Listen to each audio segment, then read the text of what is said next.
How are you? Yeah, she did. I saw her. And, she's doing well. I think our better halves are. Yeah, I know. No kidding.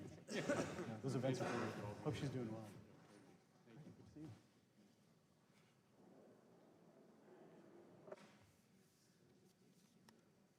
Oh, good, you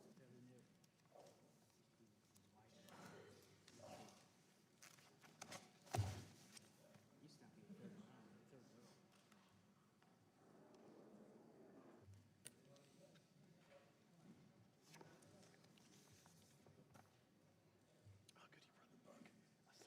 I was thinking about bringing it.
Yeah, Frank, we got to keep you out of districts we're trying to win.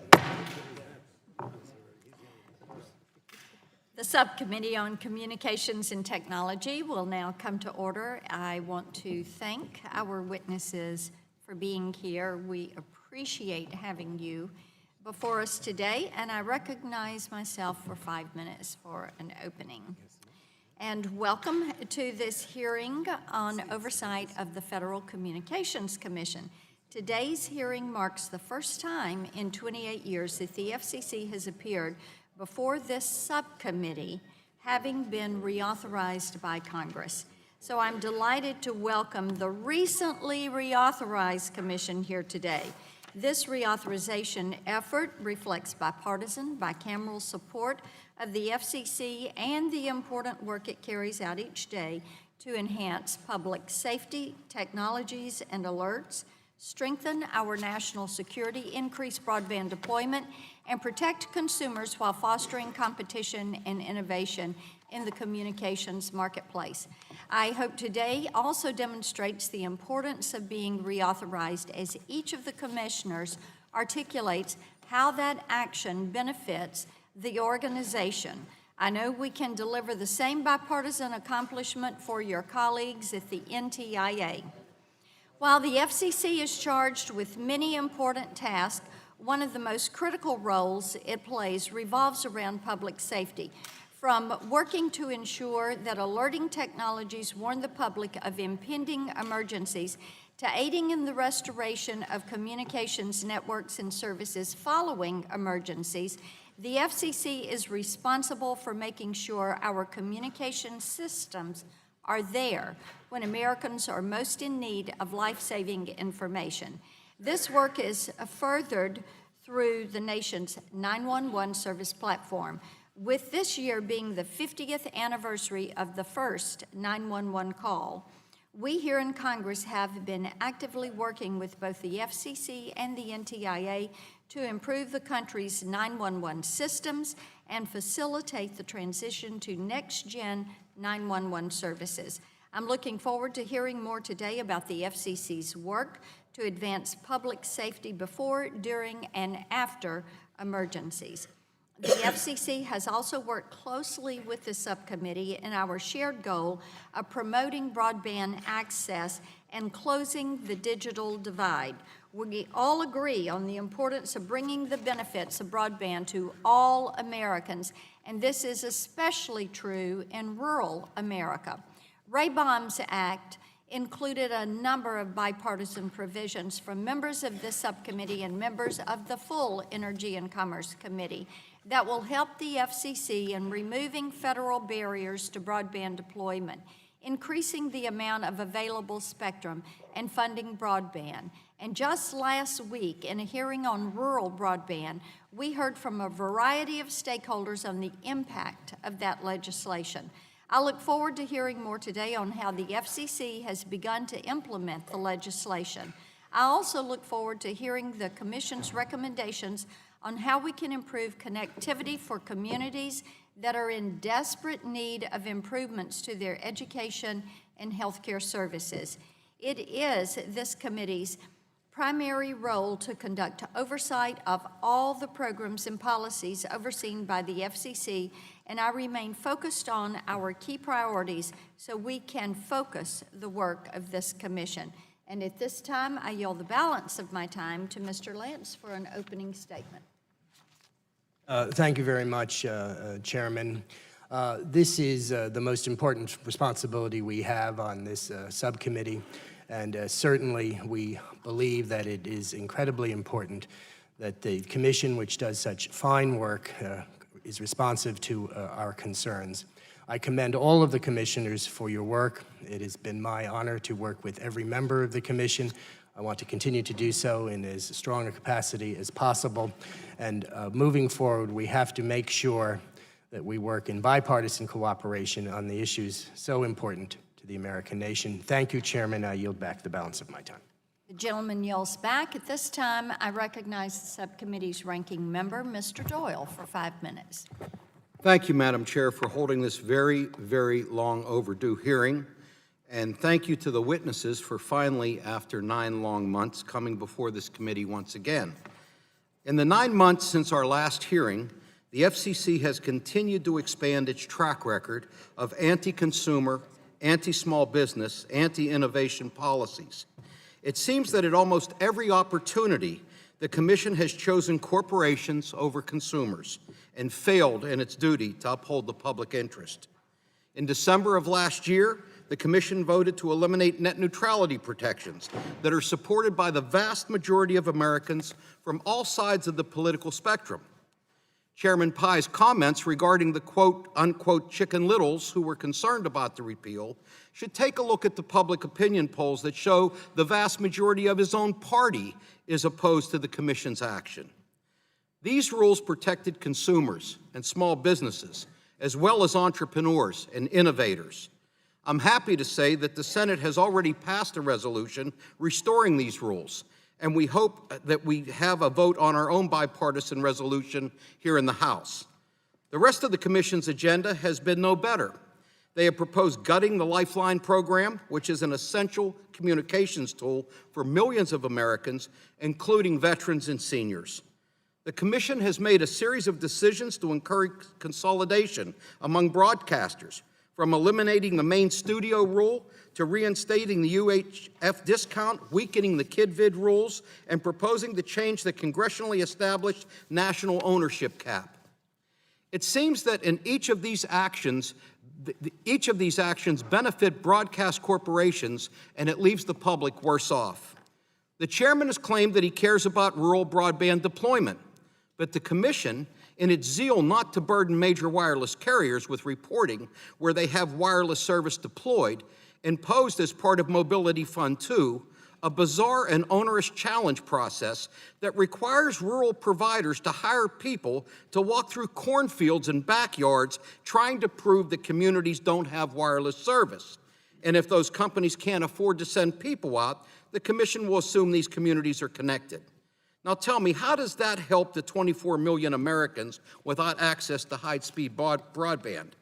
In the same vein, how does making changes to the CBRS ban to make it less accessible to rural wireless providers who are deploying broadband in hard-to-reach communities enhance the Commission and this committee's shared goal of closing the digital divide? Well, it doesn't. This Commission's reckless actions on broadband data services and copper retirement were so corporate-friendly that NTIA, the White House's advisor for telecommunications policy, recently said that they remain, quote, concerned, however, that streamlined regulatory requirements may place on federal departments and agencies that rely on services subject to discontinuance in the untenable position of losing access to critical national security and public safety communications functionality, unquote. How is the Commission putting the convenience of carriers above our nation's national security and public safety needs? And that's besides the impact that these policies have on schools, libraries, hospitals, small businesses, and competitors that also rely on these services. What about Americans' privacy? Senator Wyden's office recently found that wireless carriers have been sharing the real-time location data of hundreds of millions of cell phones with third parties without consent from their users. That included sharing information with law enforcement agencies that use this data to illicitly look up Americans' location data without a warrant or due process. And we don't even know the scope of this problem because the Commission was asleep at the wheel. I understand that the Commission is now investigating, but how were you so in the dark on an abuse that was a widespread industry practice? And what confidence can this committee have that the Commission will take appropriate enforcement action against carriers who have so recklessly shared our location data without our consent? Again and again, the Commission has failed in its obligations to uphold the public interest and has instead repeatedly sided with corporations over consumers. And in waiting 9 months to do this oversight hearing, this committee has been complicit in the Commission's action by turning a blind eye and being derelict in our responsibilities to provide oversight for this agency. I will just add that while I am pleased the Commission issued a hearing designation order for the Sinclair merger, and in doing so acknowledged the near universal concerns about Sinclair's honesty and candor, I'm extremely concerned that the President has waded into this issue. I hope, Chairman Pai, that you can assure us the President's tweet last night will not cause the Commission to change course or affect the proceedings of an administrative law judge. Thank you, and I yield back. Gentleman yields back, and Mr. Walden, the chairman of the full committee, is recognized for 5 minutes. Well, thank you, Madam Chair. And I want to thank you and for your leadership on these topics. Specifically, I want to thank you for highlighting the improving emergency alert and 911 services, as well as your outreach to the minority on the NTIA reauthorization. You know, we've reauthorized the FCC for the first time in, 28 years under the Ray Bombs Act. In fact, I think that's the last time you were here to testify before us, Mr. Chairman. The Commission's efforts in wildfire and hurricane response, its focus on emergency alerts and implementing improved call routing, location accuracy are key priorities for all of us. You know, we reauthorized the FCC for the first time in 2 decades. We appreciated the Commission's input on our work, and thanks to the hard work of everyone on the committee, we were able to incorporate provisions from 18 bipartisan bills that now form Ray Bombs Act, that is law. So here we do try to work together whenever we can on these issues, 18 bipartisan bills in the Ray Bombs Act, and I think we did 57 bills on opioids, virtually all of which were bipartisan. So I look forward to hearing about the FCC's progress in implementing this important law, such as the broadcast repack. You know, the Commission's been very busy doing good work on the repack. We provided an extra $1 billion and fixed some of the issues that were there to make sure that translators and FM radio stations could get their antennas moved, their equipment moved, so we can free up that spectrum. And I know the Commission, under your leadership and others, successfully pulled off the biggest reverse auction in history. You brought to our attention, Mr. Chairman, the issue involving the illegality of the funds that came to the Commission. You couldn't put them anywhere legally, even though your predecessor did. And so we fixed that. And I think that was important to take care of. I want to thank you for coming out to my district last month. And we traveled around. We saw a health clinic and what telehealth means. I want to commend the Commission for the decision to lift the cap on the rural health telemedicine piece.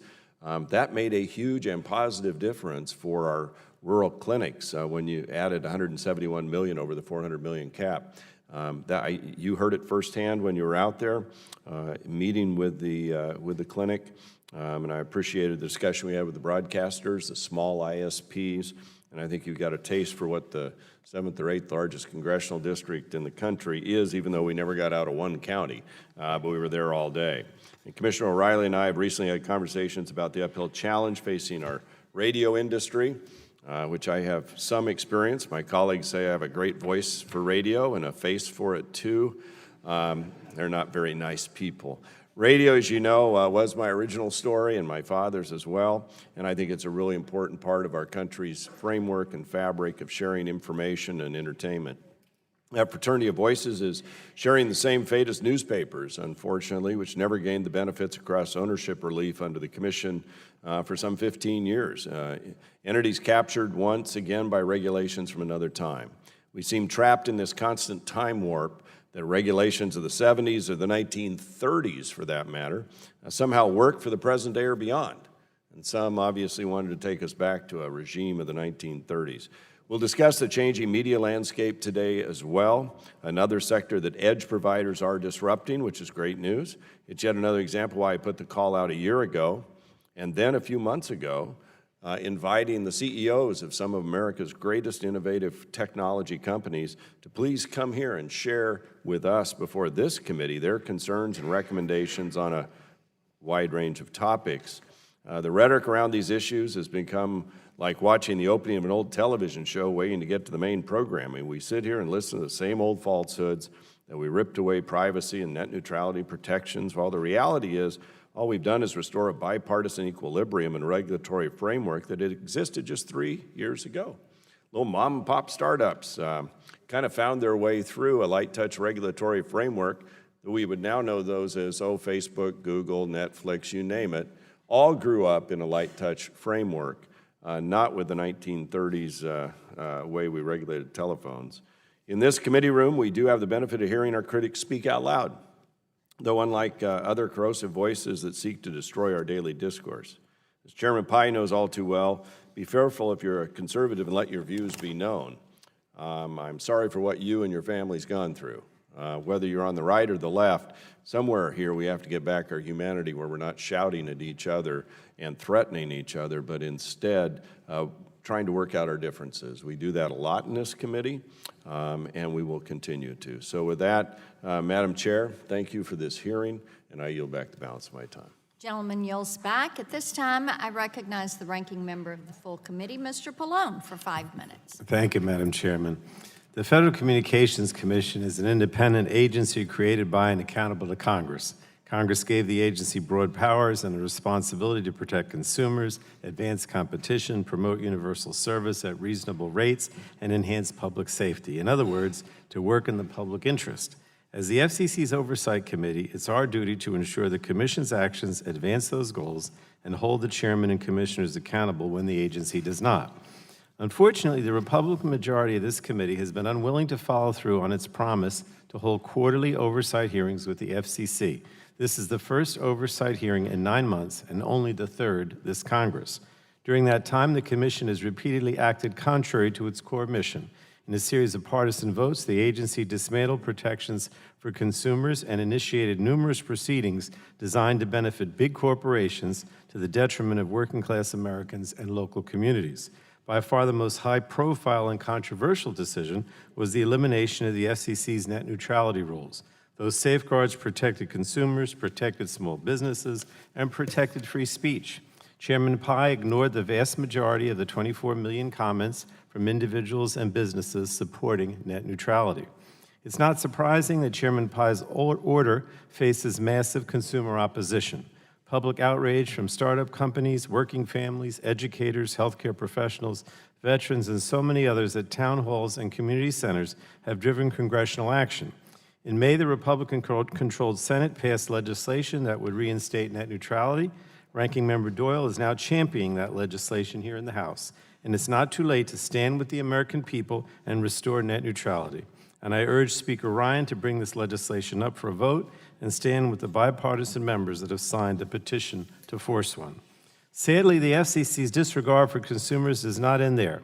At a time when other agencies are separating children from their families at our borders and violence at schools is far too commonplace, the Trump FCC wants to roll back rules that limit advertising to children and require stations to air educational programming for kids. And this doesn't make sense.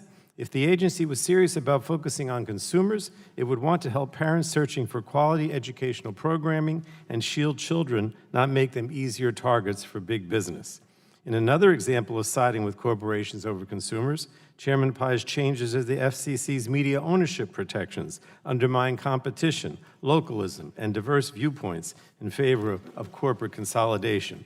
While the Commission rightfully acknowledged that Sinclair's proposed merger and related divestitures may violate the law, the rollback of the media ownership rules opens the door for the next Sinclair. Universal service, critical to the most vulnerable populations, also has been undermined under Chairman Pai's leadership. The FCC's proposal to revise the Lifeline program is a particularly egregious example. If adopted, this proposal could cut phone or internet service for approximately 8.3 million people. These are single mothers struggling to get by, veterans searching for jobs, and seniors on fixed incomes. They are at risk of being left behind. The FCC should be looking for ways to help these struggling participants in our economy and community and not just cut them off. And finally, while the Commission has worked to update the emergency alert system, advance Next Generation 911, and implement the Sandy Act, it has fallen short in making cybersecurity a priority. The agency has retreated from the efforts of previous administrations at a time when cyber criminals, foreign and domestic, are becoming more aggressive. Today's communications networks connect businesses, consumers, and government agencies, and these networks drive the modern economy. But those same networks provide a target for cyber attacks by criminal gangs and nation states. As the agency charged with promoting public safety, the FCC should work with and encourage companies to develop best practices, address vulnerabilities, and prepare for cybersecurity attacks. Since the FCC is shirking its responsibility, Congress should be conducting more oversight in the future. So I want to thank the chairman and commissioners for appearing before us today and look forward to your testimony, and I yield back, Madam Chair. Gentleman yields back, and that concludes the member opening statements. I remind all members that pursuant to committee rules, all members' opening statements will be made a part of the record. And we are going to try to get through our opening statements before votes are called around 1:40. So I want to thank all of you for being here today. Today's witnesses will have the opportunity to give their opening statements. It will be followed by a round of questions from members. Our panel today includes Chairman Pai, Commissioner O'Reilly, Commissioner Carr, and Commissioner Rosenworcel. We appreciate that you are here and that your testimony was prepared and submitted on time. We will go in order of seniority, which is the tradition in this subcommittee, and I began with you today, Chairman Pai. You're recognized for 5 minutes for an opening statement. Thank you, Chairman Blackburn, Ranking Member Doyle, members of the subcommittee. Thank you for holding this hearing. I appreciate this chance to update you on the FCC's work. But before I do, I would like to thank this subcommittee for its vital assistance. The Ray-Bombs Act of 2018, which originated in this subcommittee, contained a host of provisions that are already having a positive impact on the FCC's work. Perhaps most importantly, it corrected a technical problem involving deposits for spectrum auctions. With this fix in place, the FCC is moving forward aggressively to hold auctions and move a substantial amount of high-band spectrum into the commercial marketplace. This year, we are commencing the 28 gigahertz band auction, followed immediately by an auction of the 24 gigahertz band. In the second half of 2019, we intend to hold an auction of spectrum in the 37, 39, and 47 gigahertz bands. Combined, these auctions will make almost 5 gigahertz of spectrum available and advance America's global leadership in 5G, the next generation of wireless connectivity. None of this would have been possible without the subcommittee's leadership. The FCC has also benefited from the subcommittee's support in carrying out our top priority, closing the digital divide.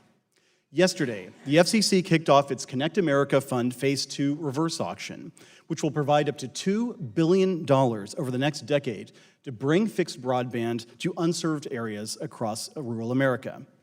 Earlier this year, we dedicated $500 million in additional funding to assist small carriers deploying rural broadband. We proposed almost $1 billion to restore and improve communications networks in Puerto Rico and the Virgin Islands, following the devastating 2017 hurricane season. And we boosted telemedicine's promise by extending funding in our rural healthcare program by 43%, $171 million. Funding aside, we are also modernizing our rules, cutting through the regulatory red tape and making it easier for broadband providers to invest in next-generation networks. We have exempted small cells from the federal historic preservation and environmental review processes that were designed for traditional cell towers. We have updated our business data services regulations. We have reformed our network transition rules to make it easier for companies to upgrade from the fading networks of yesterday toward the resilient networks of tomorrow. We are making it easier and cheaper for providers, including competitive entrants, to get access to utility poles with one-touch make-ready rules, as proposed by our Broadband Deployment Advisory Committee. And we have returned to the successful light-touch regulatory framework under which the internet flourished in the United States from 1996 until 2015. I'm pleased to report that our policies to promote broadband deployment are working. According to a recent study in 2017, more commercial buildings in the United States added fiber connections than in any year since at least 2004. And according to figures released just today, it appears that broadband network investment in the United States increased by between $1.5 billion and $3 billion in 2017, reversing the declines that occurred during the last 2 years of the prior administration. This increased investment is having a tangible and positive impact on American consumers. I'll give you just one example. VTEL is a small internet service provider based in Springfield, Vermont. The company reported recently that because of recent FCC policies, it, quote, committed $4 million to purchase equipment and services to upgrade its LTE core to enable voice roaming and Wi-Fi calling to all our Vermont rural subscribers, and to simultaneously begin rolling out faster mobile broadband that will start our transition to 5G. VTEL concludes, and I quote again, "It is quite optimistic about the future, and the current FCC is a significant reason for our optimism." In short, we are on the right track, and I'm confident that we will continue to see more positive results in the months ahead as more of our policies take hold. I'm also pleased by the amount of bipartisan cooperation we have seen at the FCC. This year, for example, fewer than 6%, or 1 in 16, of our over 100 votes have been party line. Of course, there will be times when we disagree, but my hope is that the debate will be based on facts, consistent with law, and grounded in reality. I'll close on a personal note. I love this agency. I have worked at the FCC for most of the past 11 years, first as a staffer and then as an appointee. It has been a tremendous honor to lead this commission over the last 18 months. A major reason why is because I get to work alongside and have gotten to know the FCC's fantastic staff, those who race toward hurricane-hit areas to help, those who strive to make technologies available to Americans with disabilities, those who devote countless hours to representing our country abroad, and more. And as for me, the issues I have faced are challenging. The decisions I've made haven't always been easy. But so long as I have the privilege of serving as the chairman of the FCC, I'm going to find the facts, I'm going to follow the law, and I'm going to call them like I see them. Chairman Blackburn, Ranking Member Doyle, members of the subcommittee, thank you once again for holding this hearing. I look forward to answering your questions and to continuing to work with you and your staffs in the time to come. Gentleman yields back. Mr. O'Reilly, you're recognized. Thank you. My thanks to Chairman Blackburn, Ranking Member Doyle, and the members of the subcommittee for the honor to engage with you on so many important communications issues. At the outset, I'd like to thank Representatives Lance, Tonko, and Collins and their co-sponsors, many on the subcommittee, and the chairman and ranking member for their leadership on the Pirate Act. Under Chairman Pai's leadership, the Commission has made great strides in terminating unlawful pirate radio activity. But without additional tools provided by Congress, we can only go so far to eliminate this harmful practice. Today, I'd like to highlight a few critical issues that have been a focus of mine. First, I firmly believe that the ongoing problem of 911 fee diversion by certain states and territories must end once and for all. Such diversion, beyond deceiving ratepayers, has real consequences for the public safety community and the American people in need of critical emergency assistance at some of the darkest moments in their lives. The Commission's 9th annual report to this committee, which relied on self-reporting by states and territories, showed 5 states diverted almost $130 million away from 911 enhancements and towards other unrelated purposes. Moreover, 7 states and territories figured out that instead of being labeled a diverter, they would rather just not submit the necessary paperwork. Take New York, a previously self-admitted diverter, which failed to respond to the Commission's data collection inquiries, but sufficient public record information supported a finding that it is a substantial diverter of funds for non-public safety purposes.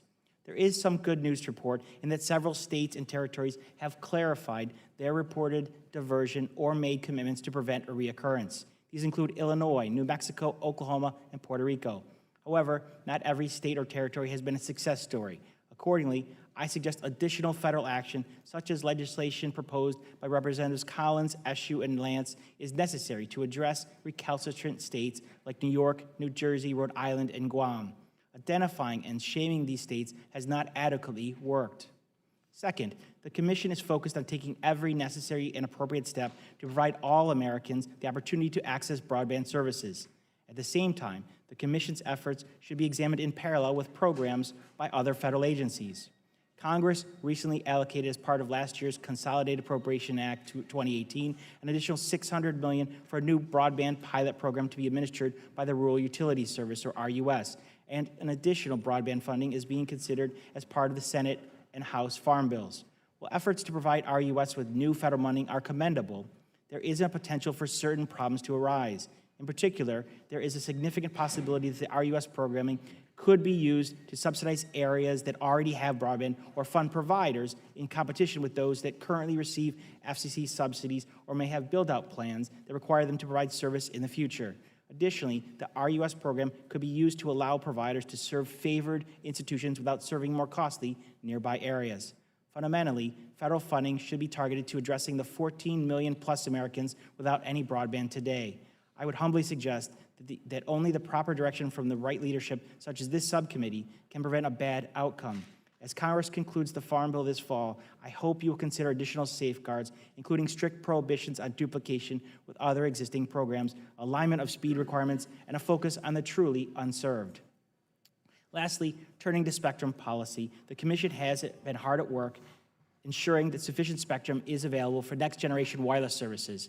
I recognized years ago that there was a need for a solid mid-band play for wireless carriers to offer 5G services both domestically and internationally. The 3.7 to 4.2 gigahertz band, or C-band downlink, is an attractive option for this purpose, as it provides significant contiguous spectrum, and the largest satellite operators are receptive to reducing their spectrum footprint using a market-based spectrum reallocation approach. I also agree with Representatives Guthrie and Matsui, who recently noted that the Commission that the 6 gigahertz band is a necessary ingredient to address the need for more unlicensed spectrum and must be part of our final rules. With that, I want to thank the subcommittee for holding this hearing, and I look forward to answering any questions you may have. Thank you. Gentleman yields back. Mr. Carr, you're recognized. Microphone, please. Try that again. Chairman Blackburn, Ranking Member Doyle, distinguished members of the subcommittee, thank you for the invitation to testify. I've had the honor of working with you and your staffs as a commissioner for nearly a year. It's been a tremendously rewarding and productive time. I'm proud of the work the agency has accomplished, and I want to commend the subcommittee on its own notable achievements. From identifying additional spectrum in the Ray Bombs Act and enhancing public safety through the Sandy Act, to encouraging broadband deployment, including through the Precision Ag Act. At the FCC, I've focused on work we can do to help bring more broadband to more Americans. This has meant working closely with my colleagues at the Commission, but it's also meant spending time outside of DC to see firsthand how our policies impact communities across the country. Over the past 11 months, I've visited 17 states. I've benefited from perspectives gained on the road, whether at a town hall in Chelsea, Michigan, a round table in Stanton, Nebraska, or at the kitchen table of a family that wanted better and faster broadband. I spent time with the construction crews that are doing the hard, often gritty work that goes into deploying broadband networks. In fact, in Arcadia, Indiana, Congresswoman Susan Brooks introduced me to two Hoosiers, Mark and Scott. They're brothers. They run a small fixed wireless provider. They're a scrappy bunch, having climbed everything from barns to grain elevators to attach the antennas needed to bring broadband to Indiana's farmlands. I've seen similar efforts in communities across the country, and it only underscores why the work of this subcommittee and the FCC is so important. We want every community to get a fair shot at next-generation connectivity. 1 year ago, I noted the challenge we faced in extending American leadership in wireless as we move from 4G to 5G networks. I testified about the need for the FCC to focus on two things: spectrum and infrastructure. The Commission has made substantial progress on both. I want to focus this afternoon on the second part, on infrastructure. I appreciate that Chairman Pai asked me to lead the FCC's efforts on wireless infrastructure, and we've already taken several steps to ensure our regulatory structures are 5G ready. As you know, 5G networks are going to look very different than the 3G and 4G deployments of the past. And the regulatory framework that worked for 100-foot towers won't work for new small cell deployments. So we're working to modernize our approach. In March, we exempted small cells from certain federal review procedures designed for those large 100-foot towers. This one step is expected to cut about 30% of the total cost of deploying small cells. This reform can help flip the business case for thousands of communities, particularly in rural areas that might otherwise miss out on next-gen connectivity. In one place where increased deployment will pay off is in healthcare. For years, the FCC has been supporting broadband deployment to healthcare facilities. But there's a new trend in telehealth. It's towards connected care everywhere. The delivery of high-tech, high-quality care is no longer limited to the confines of connected brick-and-mortar facilities.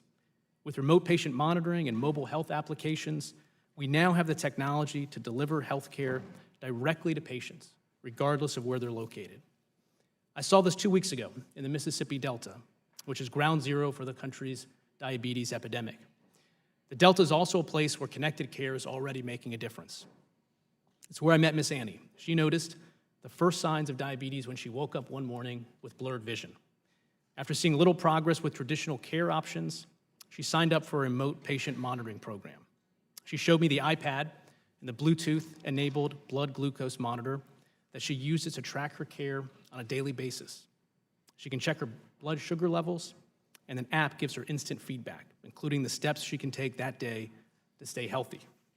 With this technology, Miss Annie's A1C levels have gone down, and she says she's never felt better. And research backs up Miss Annie's results, showing significant cost savings and improved outcomes with connected care. So we should align public policy in support of this movement in telehealth. That's why I'm glad Chairman Pai asked me to lead the FCC's new telehealth initiative, which we'll consider at our August meeting. The Connected Care Pilot Program aims to provide up to $100 million to support connected care deployments focused on low-income patients. I look forward to working with all stakeholders as we seek comment on establishing the program. And Chairman Blackburn, Ranking Member Doyle, members of the committee, thank you again for holding this hearing. I welcome your questions. Gentleman yields back. Ms. Rosen-Worcel, you're recognized. Good afternoon, Chairman Blackburn, Ranking Member Doyle, and the other members of the subcommittee. Thank you for the opportunity to appear before you today. I believe the future belongs to the connected. No matter who you are or where you live in this country, you need access to modern communications to have a fair shot at 21st century success. Clearing the way for this connected future should be at the heart of everything we do at the Federal Communications Commission. It has been 9 months to the day since we last appeared before you for an oversight hearing. 9 months is a long time. It's the equivalent of a school year. So let me offer the equivalent of a quick year-end report. Too many Americans still lack access to broadband. Let me put a number on it. Right now, 24 million Americans do not have access to high-speed service. That's not acceptable. We need to do better. Too often during the last 9 months, the agency acted at the behest of corporate forces that surround it, shortchanging the American people. You can see that clearly with our rollback of net neutrality. You see it too with our efforts to foster the deployment of new networks, but failure to fully engage those who need a voice in our policies, the cities and towns that should be our partner in the process, the tribal communities that are entitled to government consultation, and the Department of Commerce, which just last week expressed concern about how our rush to reform could harm national security and public safety services. Likewise, you see it in proposed reforms that undermine our Lifeline program and the populations that rely on it, including those served by domestic violence shelters, military veterans, homeless youth, and the residents of Puerto Rico who are still recovering from a harrowing storm and grave humanitarian crisis. Too often, our procedures fall short of what good governance requires. Our mapping practices for broadband do not accurately reflect the state of connectivity on the ground. Our claim that the agency suffered a distributed denial of service attack following John Oliver's report on our net neutrality plans is just not credible. In the meantime, the agency has ignored the fact that this public docket is flooded with fraud, including 500,000 comments from Russia and 2 million individuals with stolen identities. I believe these things need to be fixed. So many people think that Washington is rigged against them. It saddens me when on too many occasions during the last 9 months, this agency proved them right. But good report cards do not only look to the past, they also offer an eye to the future and take on what is possible. I believe at this table, there is a desire to extend the reach of broadband service, lead the world in 5G wireless deployment, and bring the opportunities of the digital age to more people in more places. I see this same desire everywhere I go. In the last few weeks, I've been in rural New Mexico and urban New York. In both places, I visited schools with students who lack broadband at home and as a result, struggle with nightly schoolwork. There are 12 million children in every state across the country with this problem. They fall into a homework gap that is the cruelest part of our digital divide. But I also saw that these communities are trying to address this gap so that every student has a decent chance at digital age success. They're experimenting with connected school buses. They're looking at loaning out hotspots in library, and they are exploring public Wi-Fi in their communities.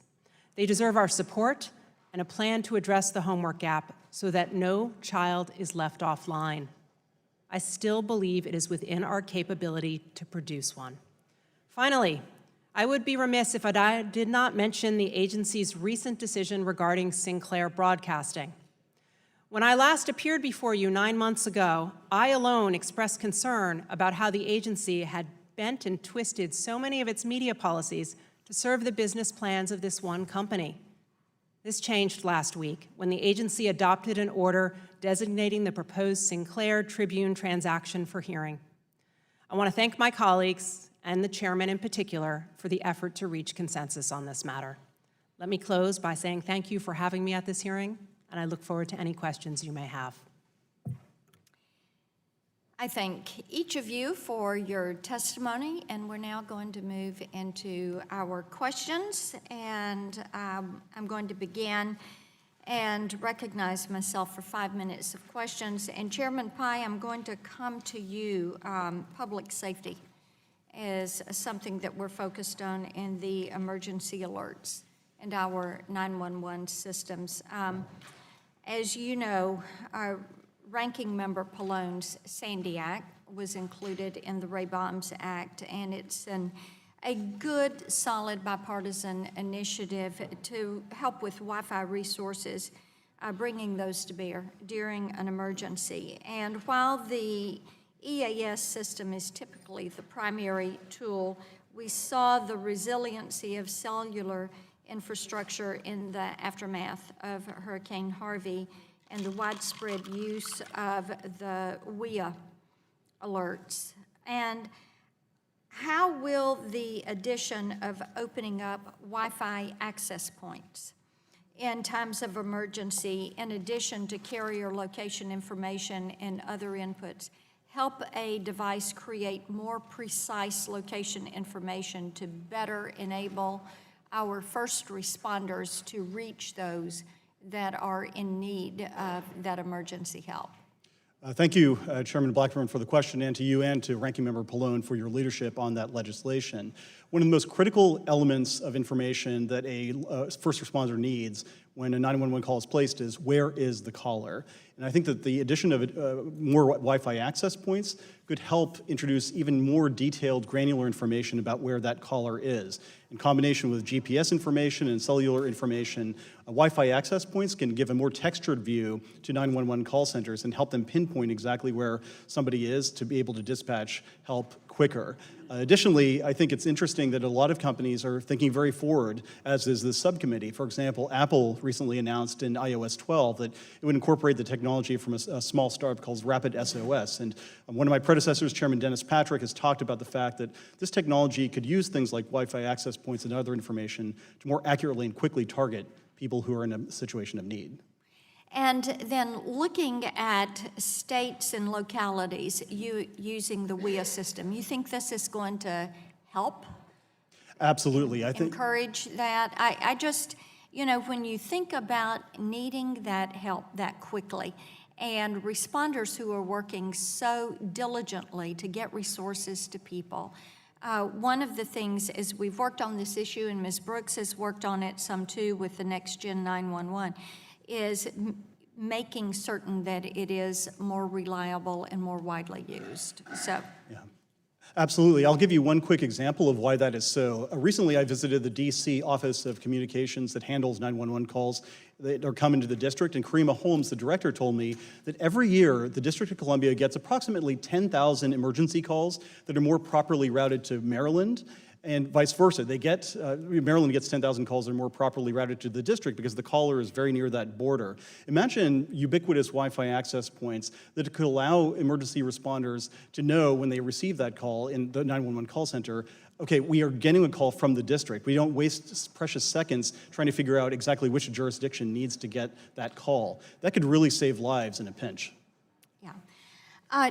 Commissioner Rosenworcel, I want to come to you on something. As you know, I've worked for years on the privacy issue, and I assume that you saw the letters that we sent to Location Smart and Securus and 3C Interactive inquiring about the reports of the unauthorized disclosure of wireless subscribers' real-time location information, and I'm pleased that you all are investigating this as well, as we all are concerned about protecting consumer privacy.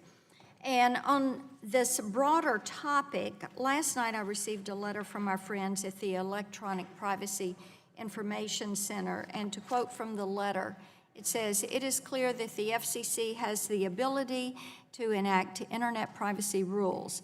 The FCC has the authority to regulate companies such as Facebook and Google through ancillary jurisdiction." Do you agree with that assertion? No, I don't agree with that assertion. Okay. Do you believe that Section 706 of the Telecommunications Act or any other provision gives the authority to the FCC to also regulate edge providers? I do not believe it clearly gives us that authority, no. You do not. Thank you. Gentlelady yields back, and I yield back, and I recognize Mr. Doyle for 5 minutes. Thank you, Madam Chair. Welcome back. It's good to see all of you. I want to talk a little bit about rural broadband. The Commission received a letter on July 23rd from a group of 182 fixed wireless providers regarding the CBRS ban. And they noted that, and I quote, "Without census tract-sized licenses, we will have virtually no ability to acquire protected spectrum in this band. That would be an intolerable outcome that would harm our rural broadband businesses and inhibit our ability to grow. But worse, it would harm the millions of consumers for whom mid-band spectrum is the key to high-speed fixed broadband access." I would note that, Chairman Pai, you tweeted that your parents are served by Wave Wireless, and Commissioner Carr, in your testimony, you referred to the good work of On-Ramp Indiana that serves Ms. Brooks' district. Both of these companies were part of the 182 companies that sent you that letter. So I'd like to ask each of the commissioners, and this is just a simple yes or no question, will you commit to maintaining census tract licenses in this band? Ranking Member Doyle, I've delegated this issue to Commissioner O'Reilly. He's recently provided a lot of analysis on this question, so I don't want to presuppose what direction he wants to recommend for the full commission. But as chair of the commission, would you commit to having census tract size licenses? Ranking Member Doyle, we don't want to presuppose the result. We're still studying the issue, and I'm looking at the issue along with Commissioner O'Reilly. Okay, Commissioner O'Reilly, he's dumped it on you, so what do you say? No. You do not support doing it. I like that direct answer. I don't agree with it, but I like it. Yes, Commissioner Carr? I haven't made my decision up yet on how to cast a vote in this proceeding. Thank you. Yes, we're going to need smaller license sizes if we want wireless providers to serve rural America with this band. So one yes, one undecided, one no, and one abstention, or We're still looking at the issue, Congressman. undecided? Yeah, we haven't reached the end point. We're still in the 6th or 7th inning. Okay. Chairman Pai, I mentioned in my opening statement that many stakeholders, including the federal government, are very concerned about your plans regarding the discontinuance of service and changes to the BDS market could place our national security and public safety operations in an untenable position.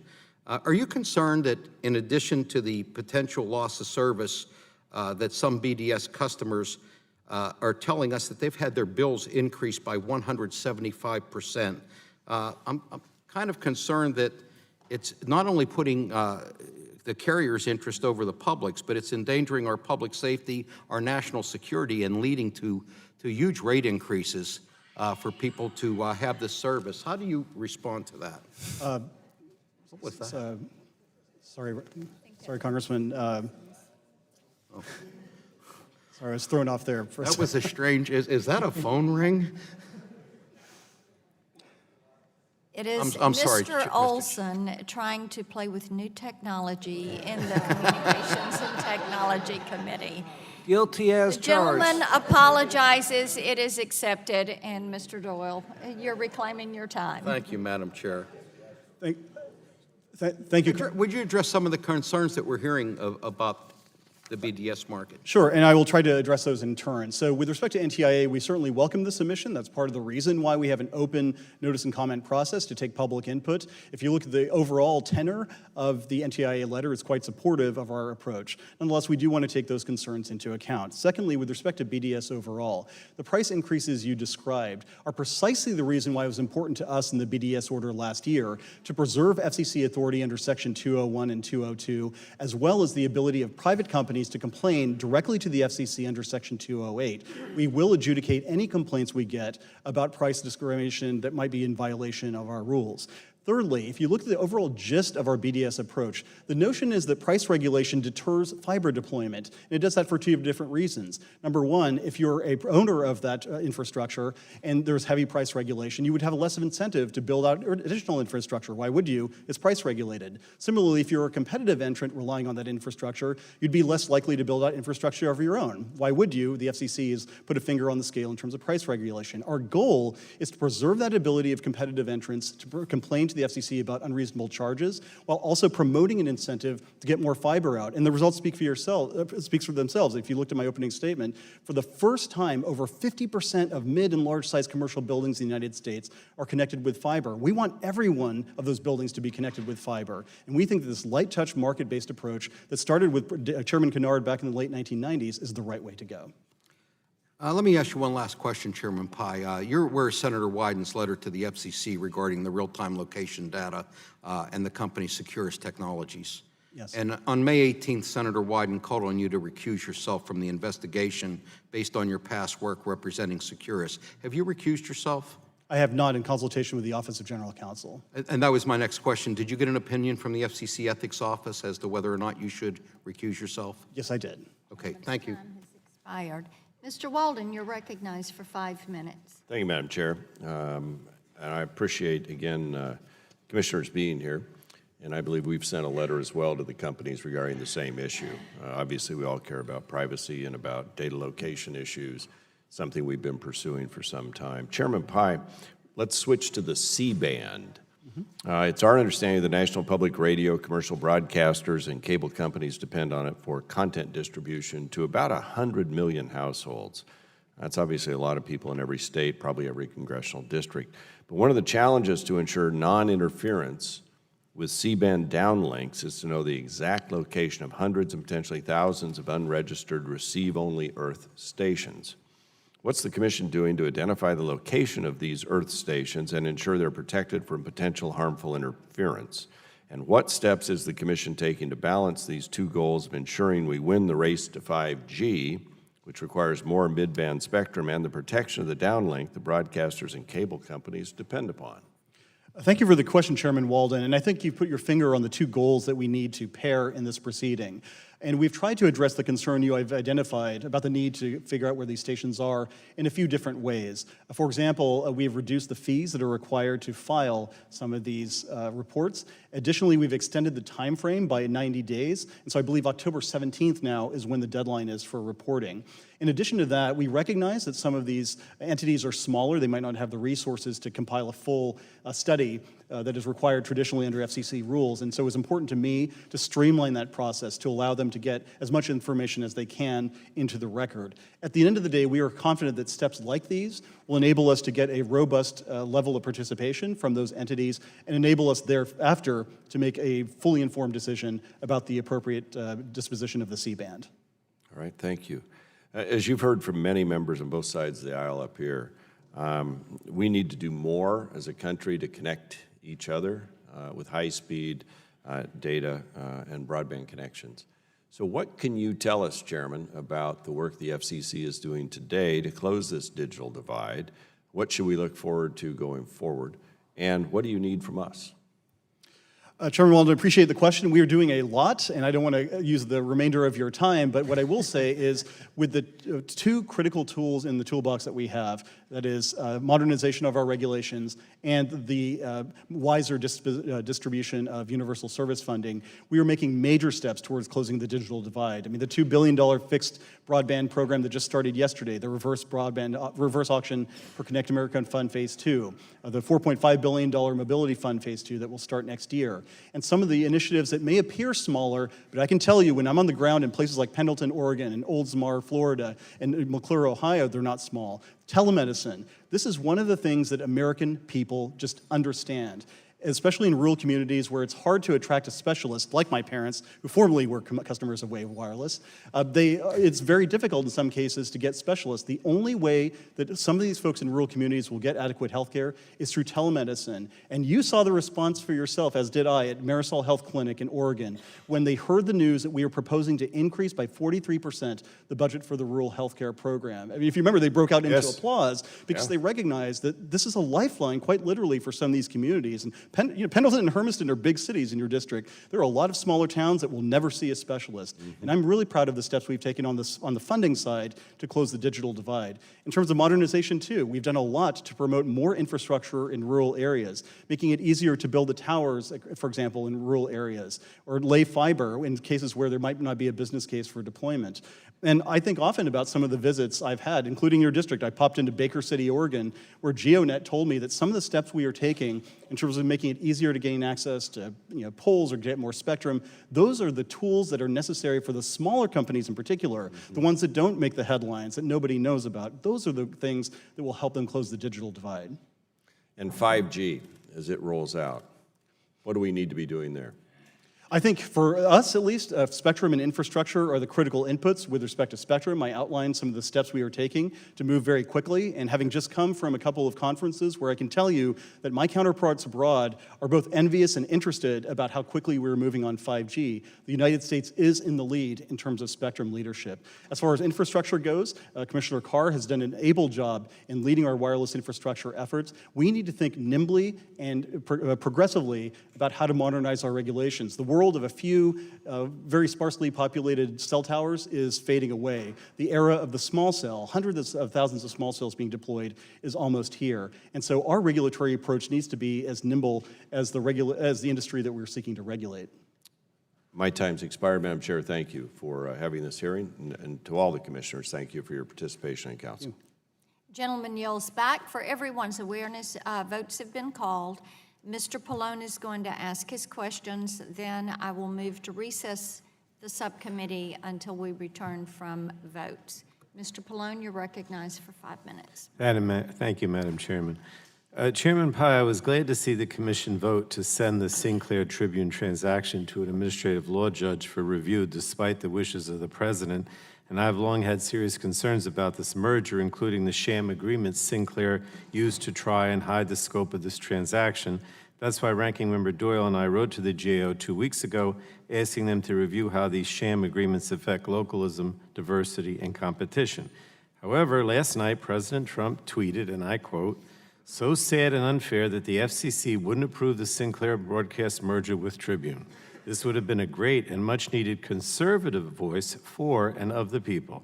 Liberal fake news NBC and Comcast gets approved, much bigger, but not Sinclair. Disgraceful," end of quote.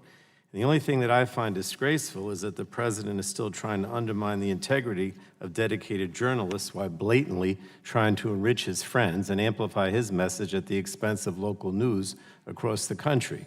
So let me just ask you, yes or no, we're running out of time.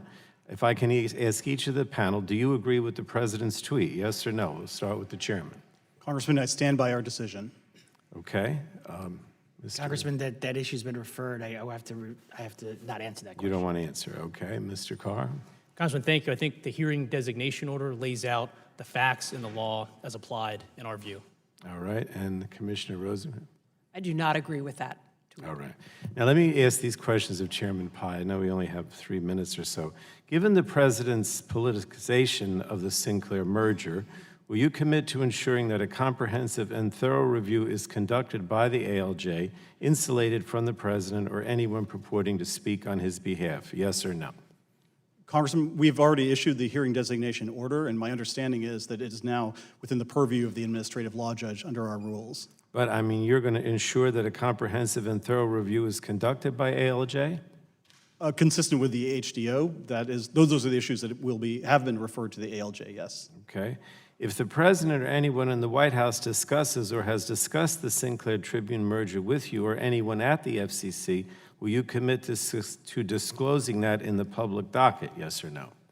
Yes, except, Congressman, we have ex parte rules because this is now a restricted proceeding. We are limited in what information we can receive and what we can put on the record. But consistent with our restricted ex parte rules, we would be happy to accommodate to the extent we can. Yes, basically. All right. The president cites the need for a conservative voice. That's the thing that's most disconcerting to me because I don't believe the FCC is supposed to make decisions based on what's conservative or liberal or Democrat or Republican or just be independent of the president. So does the FCC consider conservative or liberal viewpoints as part of its merger review? In other words, do you care whether it's a conservative voice or not? Congressman, I stick with the answer I gave on November 30th, 2011, when I testified as a nominee. For every transaction that is before me, I will look at the facts, I will apply the law, and I will reach the judgment that is in the public interest. That is nothing more, nothing less. I would just hope that we're not looking at this from an ideological point of view, which the president is trying to achieve. The hearing designation order that the FCC unanimously voted to approve notes that Sinclair may have engaged in misrepresentations or a lack of candor in its statements to the Commission about the merger. Whether a licensee is lying to the Commission is a serious allegation, and stations have had their license revoked for making misrepresentations to the FCC. So again, to you, Chairman Pai, without commenting on the current proceeding, I'm not asking you to do that, will the Commission conduct a factual inquiry into Sinclair's lack of candor regarding the licenses it currently holds, either now or at the time of the renewal, yes or no? Congressman, we've referred certain issues to the ALJ in the HDO. I can't comment under advice of our general counsel on anything having to do with that, and I view your question as being inextricably linked to some of the issues that we referred to the Okay, ALJ. so the answer is no. Commissioner Rosenzweig, would you like to add anything on that? Well, I would point out that we have raised issues about the candor of this company before the FCC, the misrepresentations they made in the context of this transaction, and I think those are serious issues of character qualification under Title III of our statute, and to the extent that they have been identified as a problem here, we should be open to investigation in other contexts as well. All right, thank you. Thank you, Madam Chair. Gentleman yields back. The committee stands in recess.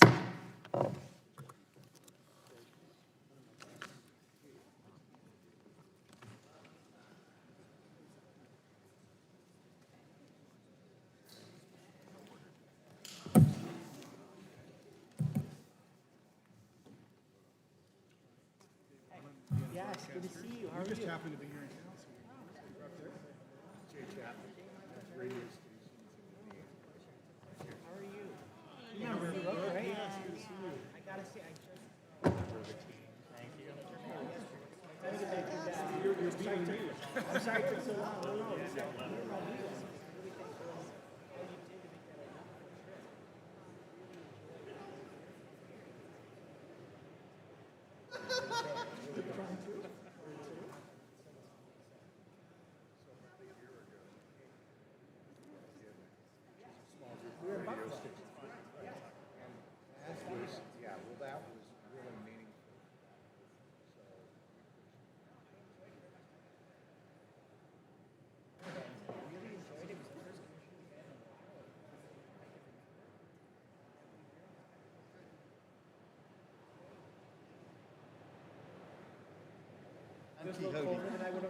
How are you doing? I'm good.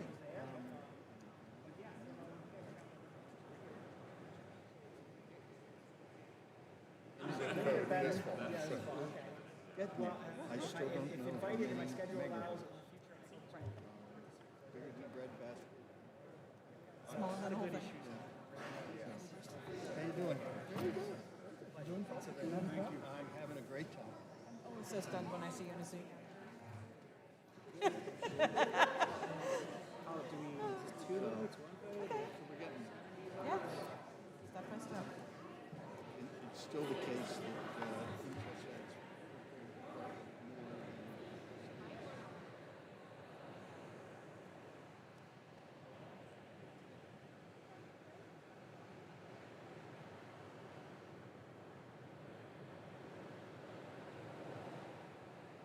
Hey, it's at least a start. Hopefully they'll get to 2 plus and then Yeah. I think I read stuff that's all good, not all good. My daughter. at once. That's not all, that's it. So, how's everything else? Everything else is great. Excellent. You having a good summer? It's been a busy summer. You haven't gotten away? No, I'm lucky I'll get away until after 3 or 5. So, it's getting there. Yeah. Yeah. Yeah, it's good. Well, I mean, at some point you just need to. So, we're at that point. So, Good luck.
Committee will come to order. Mr. Lynch, you're recognized for 5 minutes for questions. Thank you, Chairman. Commissioner O'Reilly, in order to be the first in the world to deploy 5G, we need to set an aggressive schedule of auctions to make more low and mid and high band spectrum commercially available. That is why Ranking Member Doyle and I have introduced the Airwaves Act, which does just that. However, it is my understanding that no matter how ambitious we are in setting a schedule, there may be certain technological impediments to auctioning off spectrum in a timely fashion. Is the FCC's auction IT out of date? And if so, what effect does that have on the Commission's ability to keep up with the rest of the world in bringing more spectrum to market? Thank you for the question. I don't know if I would use the word out of date or just not as advanced as it should be. It has limitations, and to the question that Congressman Doyle raised, Yes. regarding 3.5, Yes. part of the reason why I had to answer no in terms of census tracts is because it was not going to be an actual auction that we were supposedly going to conduct under census tracts. It was actually going to be a sealed bid for 74,000 licenses times 7, or 500,000 licenses, and that we were not capable of running with our software. And it gets to the question, to your point, number of bands people have asked for 24, 28, 37, 39, 47 all at once. We weren't and don't have the capability to run all of those at once. The chairman's done yeoman's job of scheduling spectrum, and I appreciate the work he's done. And 2 bands we're going to do this fall and 3 next fall. That's great. But in terms of what we're capable of doing with auction software, it should be much more advanced for the money that we're spending on it. Thank you. Do other members of the Commission have thoughts on this? Commissioner Rosenworcel. We all know that we want to lead the world in the wireless economy and in 5G. And I think it's a shame if our bureaucratic auction software doesn't allow us to do that. If that's a problem, we need to commit time, energy, and resources to fixing it. We shouldn't allow that to be an impediment. Thank you. Mr. Chairman? I couldn't agree more with Commissioner Rosenworcel. That's why a few months ago I testified before the House and the Senate and asked for resources specifically devoted in part toward upgrading our IT infrastructure to allow us to do much more quickly with this software. Right. Thank you. Chairman Pai, the Commission has had a petition from a New Jersey-based company, PDV Wireless, and Enterprise Wireless Alliance, before the Commission since the fall of 2014. The petition asked that the Commission to update the rules around the lower 900 megahertz band to support broadband. To your credit, you put the item out as an NOI last August. I, of course, take no position on the merits of that. That is for the Commission to decide. But as we approach the one-year mark since the NOI, can you, Mr. Chairman, commit to moving the item to notice of proposed rulemaking soon? Congressman, thank you for the question. I can say that I am working with our staff, and we are drafting a notice of proposed rulemaking to follow up on the NOI that you have inquired about. Thank you very much. Mr. Chairman, from a global competitiveness perspective, we need to ensure that the U.S. wins the race to 5G. We can all agree on that. However, at the same time, we need to ensure we are bringing connectivity to rural America as well. We have made great strides, but clearly more needs to be done. The Airwaves Act includes a rural dividend, setting aside 10% of proceeds from future spectrum auctions to deploy wireless in unserved and underserved, often rural areas. If this rural dividend were in place for the last 2 auctions, over $6 billion would be used to fund rural deployment. And this funding would not come from taxpayers or be added to consumers' telephone bills. Do you agree that this provides a creative solution to the challenges of deploying rural broadband? Congressman, I commend you for your leadership on that issue. I agree with you 100%, so much so that in September of 2016, I gave a speech in which I outlined my agreement with the rural dividend proposal. Redirecting that money to rural broadband could have a major impact on closing that digital divide. Thank you. I want to continue to work with all members of the Commission. I commend you for your public service. I apologize for leaving. Congresswoman Brooks and I are on the Ethics Committee, and the Ethics Committee is meeting now. Not about you, Congressman Shimkus, yeah, yes, and not about me either. But I want you to know that I commend the work of this very fine commission, one of the most important agencies of the federal government. Thank you, Chairman Blackburn. Gentleman yields back. Mr. Welch is not here. So, Mr. Loebsack, you're recognized. Thank you, Madam Chair. It is great to be here today with all these folks. It's good to see you back on the commission. Commissioner Rosenworcel, really appreciate the time when you came into Iowa, to Newton and Baxter, Iowa, to talk about rural broadband. That was really a great opportunity for me to have you there. I am happy to have the opportunity to have all of you here to testify, because I'm always eager to discuss, of course, how we can build out rural broadband in Iowa and across the country, and how we can improve mapping data. That's my big topic today, to ensure we're getting resources to the right places. I'm sure you know my bill that I worked on with Representative Costello over here, the Rural Wireless Act, passed into law earlier. Wireless Access Act, I should say, passed into law earlier this year, and it directs you folks to improve and standardize the way the FCC collects wireless coverage data so that maps will accurately reflect wireless coverage. We talked about this before when you were in Northwest Iowa and some of the problems you had when you were losing coverage traveling through Northwest Iowa. I always like to say that better data means better maps and better resources and policies for the areas that are truly in need. And this isn't only about cell phones. Mobile broadband is particularly important in areas that lack fixed broadband services. With the passage of the Rural Wireless Access Act, Congress is speaking, I think, and we're saying that we need to get better maps and better data. So I'm sure you all know that the FCC will have 180 days after the conclusion of the Mobility Fund Phase 2 auction to promulgate regulations in accordance with the Rural Wireless Access Act. But nothing really is stopping you from doing that now, I would argue, or at least sooner. And that's important because the Mobility 2 auction will send more than $4 billion, I think it's about $4.5 billion out the door, and primarily to rural areas. So to me, this seems like a real missed opportunity. We've got to act now, it seems to me. The FCC has heard from industry that we need better maps. It heard from Congress that we need better maps, but the work to create better maps hasn't happened yet, and I think there's some frustration out there about that. I understand that the commission has agreed to, I think this was back a couple months back maybe, to push back the Mobility Fund 2 auction by 90 days to allow the current data challenge process to continue. But I'm concerned that because of the incredible burdens with that process, the FCC's data still may not be fixed. And I can tell you rural America needs this broadband funding as quickly as possible, and I think we can all agree with that. Rather, I think the commission could take this time to make the important fundamental reforms called for by my Rural Wireless Access Act ahead of schedule. And Commissioner Rosenworcel, you say in your testimony that, quote, too often our procedures fall short of what good governance requires. Our mapping practices for broadband do not accurately reflect the state of connectivity on the ground, unquote. And I think that's absolutely right. So my question is to you, really, Commissioner Rosenworcel. When working to advance good governance and best practices, do you think it makes sense for the FCC to move forward with a challenge process that isn't working, or should we be making the real overhaul necessary to fix this problem in a more expedited way? We have a problem with wireless service in rural America, and you cannot manage problems that you do not measure. Right now, the FCC's mapping process for wireless service is basically asking the largest carriers whether or not they provide service in an area. And then we've invited local officials and small wireless carriers to contest that data.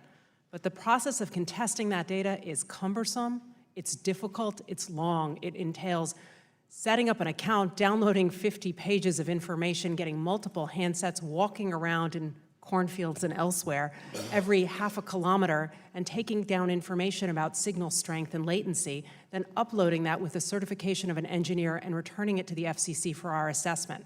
I'm going to argue that that process is too burdensome for most wireless communities to undertake. And as a result, I am worried about our mobility fund mapping as it stands today. Right. And Chairman Pai, I'd like you to respond as well, give you that opportunity if you'd like to respond to that. Thank you, Congressman. The system we inherited when I came into office in January 2017 was a free-for-all, frankly. Any carrier could use whatever technical standards it wanted to supply whatever information it wanted. That wasn't good enough for me. If we were going to distribute $4.5 billion of funding, I wanted to close the digital divide to serve unserved areas. That is why, under my leadership, we started on a unanimous basis a bespoke, one-time data collection for mobility to see exactly where coverage was and where it wasn't, with a standardized set of rules. And that's why I appreciate the concept behind your legislation. We've extended the deadline, as you pointed out, for the challenge process to give all types of entities the ability to challenge. We've broadened the categories that can challenge. It's not just rural carriers, but state and local governments. We've also extended waivers to everyone from Senator Joe Manchin of West Virginia to the Kansas Farm Bureau to be able to participate. Our own staff has done a lot of road shows, and I believe it is 9 states currently and a number of webinars. We've also created a map with just one unsubsidized competitor to allow companies, anybody, an easier way to pinpoint those areas that are ripe for challenge. All of these steps are complex.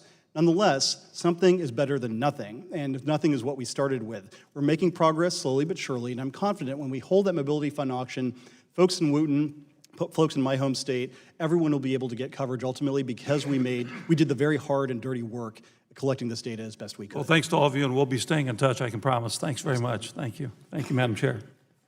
And Broadband Loebsack, as we come to know him at this committee, does yield back his time. Mr. Shimkus, you're recognized. Thank you, Madam Chairman. Welcome, everybody. It's great to have you back. I want to start with Commissioner O'Reilly. I want to just thank you for raising and addressing the 911 fee diversion issue. It's hard to talk about that when my state was good, then it was bad. Now I think it's good again. But as Congresswoman Eshoo and I have worked on 911, as many of you know, for a long time, states diverting that money is in essence stealing from the fund in which they were paying into. So I just want to publicly thank you for that. But sticking with you, I've been named to the Farm Bill as a conferee. Congratulations. Yeah, get my pitchforks out and get ready. But one of the things that we want to, one of the reasons why we're on there is the broadband deployment and the RUS issues. So how can we get the FCC, the RUS, and NTIA to work together so that we're not duplicating functions or actually working together to address, everyone's talking about, right, rural broadband connectivity, and so every member's mentioned that as part of their discussion. So I'm looking for some advice and some consultation so that when I go in, I can I'd be more than pleased to provide more technical advice to you. There are extensive provisions in both the House and Senate Farm Bill. There's also the the pilot program that was created as part of last year's budget bill, and they all have the potential, as I read them now, to provide duplication with existing programs we have at the FCC. The chairman has done a wonderful job in working with different agencies, but if you look at this, I was looking at language in terms of consultation. It requires consultation, so basically they will talk to us before they, RUS, for instance, would talk to the FCC before a decision is made. But that doesn't get you a prohibition on duplication. It just requires a consultation. And that has been something. So we then know about the duplication instead of being surprised we know where the about it. limitations are. And if you look at the House bill, for instance, it has different speed. Bill. It wants 25.3 compared to where we're trying to fund. And I recognize our speeds and the funding that we do are less than what people would like, but we're trying to stretch our dollars as far as we possibly can. With 14 million people, would say 24 million, depending if you count satellite or not, unfunded households, unserved households today. That's my primary concern. And so I'd be more than pleased to work with you to try and figure out how to tighten the language to make sure we have duplication, that we have coordination throughout rather than consultation. Yeah, I appreciate that. And let me go to Commissioner Carr, and then if I've got time, I can open it up for other folks. You've done some work already doing what we're trying to do in the SPEED Act, which is address on the deployment, right-sizing historic and environmental rules, not reinventing the wheel if the sighting tower is the same sighting tower, but then you're going to put a 5G system on there. Can you talk about what you've done in the commission so far on that aspect? Sure. Thank you, Congressman. I think your mic, that's all. Thank you, Congressman, for your leadership on these issues. Some of the legislation that you've mentioned contains a lot of really great ideas. There is this global race that's ongoing to 5G. And winning that race isn't just about getting next-gen connectivity in New York or San Francisco. There's thousands of other communities that need their fair shot at 5G. A big portion of 5G is going to be small cells. And one of the challenges there is how do we make the economic case to get small cells everywhere? So by removing regulations that were really designed for 200-foot macro towers, having them continue to apply to those towers, but putting an updated approach for these small cells can make a big difference in extending 5G everywhere. So then let's just finish with this part of the debate. And in our language, we're directed to federal property and that, parkland and issues because there's a perceived concern by smaller municipalities and stuff that you're going to, we or could, in the guise of rolling out 5G, that we're going to take away their rights to help in the local decisions. Have you had any of those debates and discussions, and what are your thoughts about that? We've had a lot of really good, really productive meeting with local elected officials, whether it's county commissioners. As I've been on the road, I was in Boston at the U.S. Conference of Mayors Conference. These local officials deal with issues that we at the FCC will never deal with. If there's an ugly small cell that goes up somewhere, those local officials are the ones that are going to get the call about it, not us. So I think at the end of the day, we can look to try to find some common ground because we share the same goal of getting more broadband deployed. Again, my time's expired. I wish I would have had more time to talk to everybody, and I yield back. Thanks. Gentleman yields back. Mr. Welch, you're recognized. Thank you very much. I want to make 3 comments and then discuss 2 topics, rural broadband and the homework gap. The comments are, number 1, thank you for your help on the passage of the Ray Baum Act. Number 2, I do commend you for your decision on Sinclair. Number 1, you did it together. It is so important for us to find ways we can do things together. Number 2, if we're going to have strong rural communities, we have to have local institutions, and there's no institution more important locally than local news. And then 3, Commissioner Carr, telehealth, that's a big opportunity for us and really, really essential. The 2 topics I want to speak are about the rural build-out, and I'm going to talk to you, Chairman Pai, a little bit about this. Commissioner Rosenworcel said you can't do something, you can't assess something if you can't measure it.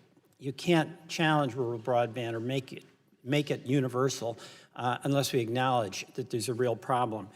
And what Congress said in 1996, it required an FCC to report annually on whether advanced telecommunication capability is being deployed to all Americans in a reasonable and timely fashion. In 2016, the Broadband Deployment Report, when you were serving on the commission then, said, you concurred with it. where it was critical of the build-out. And you said, I agree, this administration policies have failed to deliver advanced telecommunications capability, broadband, to the American people in a reasonably and timely fashion. And you were explicit. The standards set forth by Congress is not being met. Rural America is being left behind. Fast forward to 2018, in the broadband deployment report, this is under your leadership, there was a determination that broadband services are now being deployed to all Americans on a reasonable and timely basis. And what you said in your statement is the current FCC is now meeting its statutory mandate to encourage the deployment of broadband in a reasonably and timely basis. That's not what Congress is requiring. It's not to encourage, it's to get the job done. I want to spell out some of the facts that I understand to be the case, and you can tell me whether you agree or disagree. 24 million Americans lack access to fixed broadband at speeds of 25.3, the FCC standard. Do you agree with that or not? I do. Great. 31% of Americans in rural areas lack access to the broadband service. Do you agree with that? I do. All right. 44 million Americans lack access to both fixed broadband at 25.3 speeds and mobile LTE broadband at 10.3 speeds. I'd have to double check that number, but I don't have any reason to suspect it's incorrect. Okay, so we're in agreement that there's a problem. Correct. And I hope we're in agreement that your job, FCC, all of you, is not to encourage, it's to get it done. Absolutely. All right, great. That's good. Now, in listening to you, not just today, but other times, I've heard you talk about what you see as the benefits of deregulation, including the elimination of net neutrality, correct? Correct. All right. Let me be explicit. We could give you a pen, and you could write a revocation of every single regulation that exists. Will that provide the financial incentive for broadband carriers to build out on dirt roads in Vermont and Iowa, in Kansas, where there is one house every half mile? Congressman, this is the central problem. In too many parts of this country, there is no private business case for deployment. That's my point. And that's why our job— Deregulation won't get it done where there's no market That is not correct, opportunity. Congressman. Look at the letter from VTEL, which I'd be happy to, which I appended to my testimony. Well, you know, VTEL stated specifically that they're spending millions of dollars more because of these regulatory modernizations. Well, first, thank you. And thank you for bringing up VTEL. And in fact, I happen to be a VTEL customer. And what they said in that letter is they're going to invest $4 million more. We've got 100,000 people underserved in Vermont. What you didn't indicate was that VTEL was the recipient of a $130 million ARA grant. So that's kind of like relevant. There was actual public money that went into helping the broadband build-out. So the fundamental question here, okay, because we've got agreement that we've got to get broadband, we've got to get rural America wired. And every single day it's more important that we do that. But it's not going to happen just with deregulation. There's got to be some mapping. There's got to be some bolstered universal fund. There's got to be a promotion of local competition. We had some people in here from rural communities that were having local companies that were doing really hard things and getting it done because their investment was in the community. So I see my time is up, and I didn't even get to the homework gap, Commissioner, which I applaud you for your work on. But this is a real, ongoing problem. I yield back. Gentleman yields back. Mr. Latta, you're recognized. Thank you, Madam Chair, and thank you very much for FCC commissioners for being with us today. Chairman Pai, technologies such as the Internet of Things, artificial intelligence, blockchain are disrupting the markets and even changing our everyday lives. We need widespread broadband connectivity to drive these technologies to their potential. Is the Commission focusing resources on learning more about these emerging technologies and how critical broadband access is to this discussion? We are, Congressman, and thank you for that thoughtful question. I've personally spent, both in my because of professional obligations and personal interest, a lot of time thinking about these issues starting in the fall of 2017. And that's part of the reason why recently I announced that the FCC would be hosting a forum later this year on the impact of artificial intelligence and machine learning, in particular on the communications sector, because I think we're simply scratching the surface in terms of the potential of some of these technologies. They've obviously disrupted a number of industries, and I think there's a useful focus for the FCC in thinking about how it could disrupt communications. Similarly, I've been looking at a number of other technologies, virtual reality and augmented reality, blockchain, connected vehicles and the like. I think we need to make sure that we're always keeping track of some of these technologies. It's hard because of both the depth and the breadth of some of these innovations. But nonetheless, I have been talking to a number of experts, including our own chief technology officer, companies in Silicon Valley and the like, about how to make sure that we are aware of some of these changes. And the transformation thus far has been tremendous, but I think over the next 5 to 10 years, it's going to be even more mind-blowing. Well, thank you. Commissioner O'Reilly, the Ray-Baum Act calls for the FCC and the NTIA to identify 100 megahertz of new unlicensed spectrum under 8 gigahertz by the end of 2022. What steps will the Commission take to free up much-needed unlicensed spectrum to support growing consumer demand for existing technologies and to provide innovation space for the technologies of the future? Absolutely. Thank you, Congressman. I don't know the answer to your previous question, Chairman Pai. I would say also don't forget about narrowband. Narrowband IoT, very important, but I don't want to get sidetracked. To your point on licensed, the Commission, with the Chairman's great leadership, is going to move forward on a number of things, including in 6 gigahertz, where we're going to hopefully, assuming that an NDY or NPRM is adopted later this fall and move to order sometime next year, provide additional spectrum for unlicensed purposes. We've also been working, Commissioner Rosenworcel and I have been working extensively on 5.9, and I've also raised the question of whether 4.9 may be a place that we can work with to have unlicensed bands and services, because we have reached a maximum capacity. 5 gigahertz is getting rather full in terms of services. 2.4 is already full. So unlicensed is going to have to be a very big portion of our consideration going forward. Thank you. Commissioner Carr, earlier this week, the House passed the Precision Connectivity Act, and we've all been hearing a lot of questions coming from us, especially when we're talking about rural broadband and getting that access out there. This is a bipartisan bill that I authored with my friend, the gentleman from Iowa, Mr. Lobzak, which directs the Commission to set up a task force and collaboration with the Secretary of Agriculture to identify and measure gaps in broadband availability and develop policy recommendations to promote rapid broadband expansion on agricultural land. Do you believe the Commission can execute the requirements of the Precision Agriculture Connectivity Act? Thank you, Congressman. Yes, I do, and I think it's an important issue, as you point out, the intensive amount of data and broadband that's used in agricultural today.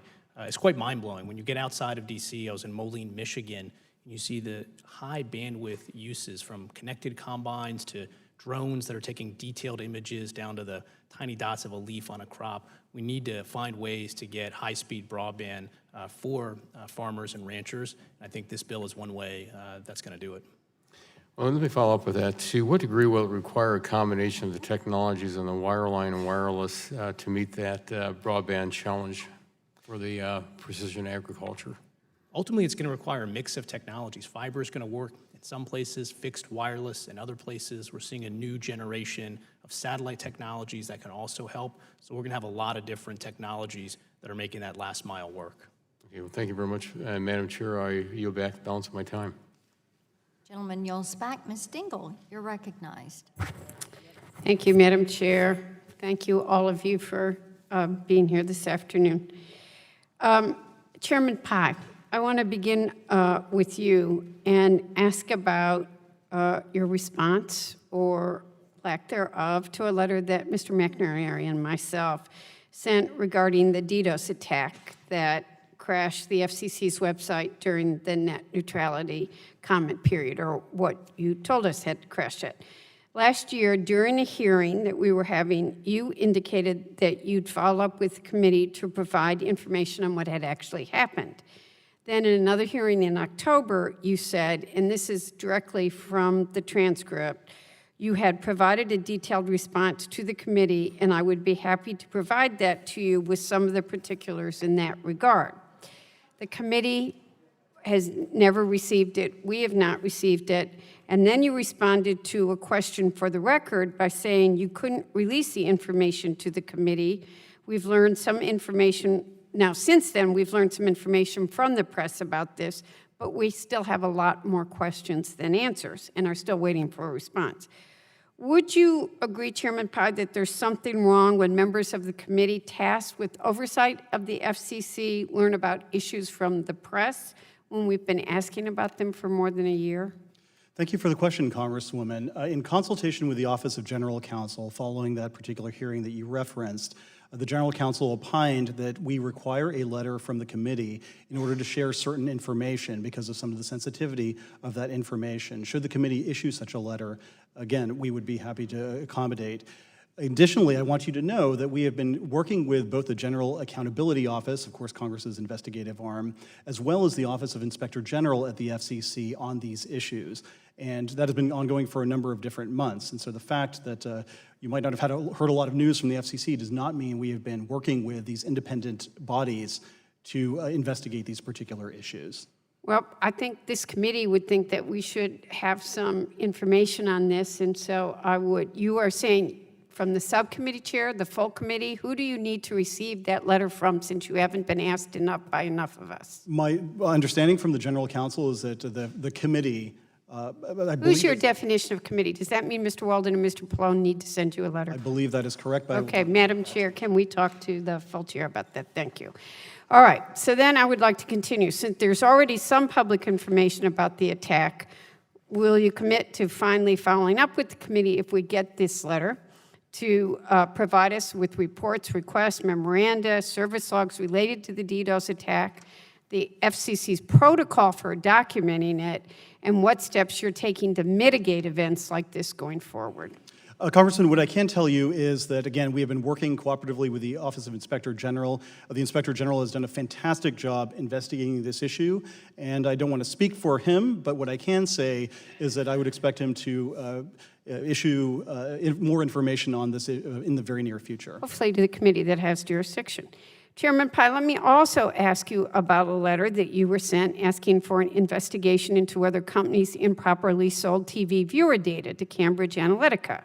You punted this matter to the FTC, which I disagree with, but we did a follow-up letter asking further questions about this decision. It's critical that the FCC enforce privacy protections of the Communications Act to the fullest extent. When can we expect a response to this letter, and why did the FCC decline to conduct an investigation into this? I appreciate the question, Congresswoman. The agency is a creature of Congress. We can only exercise authority that Congress has delegated to the agency. In this particular case, there are two specific authorities, Section 338 and Section 631. Those authorities extend to cable operators and satellite systems. Neither TiVo nor ComScore is a satellite operator or a cable system, so we cannot exercise jurisdiction under them in the manner in which you requested.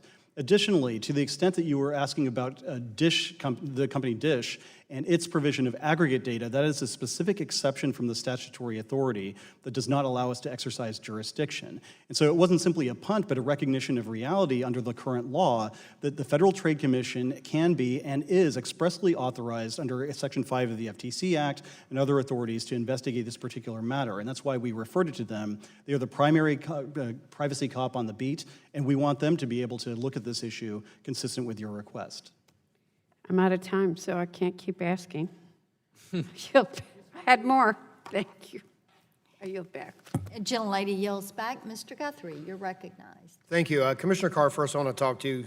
This isn't necessarily directly FCC, but it's something you've been working on. I'm very interested in here, and it's the skills gap and apprenticeships. I worked with Susan Davis from California on another committee, and I had the Wireless Infrastructure Association came to see me, and I don't know if you were with them or somebody else, but you actually climbed a tower recently, and they were trying to figure out how 5G deployment could be held up just by not having the skills of people the men and women, to be able to go out and deploy 5G, and so and I know I have like 6,500 open jobs in my community. If you show up with some skill, it's easy to do a living wage. If you show up with skills, I mean, you have a career.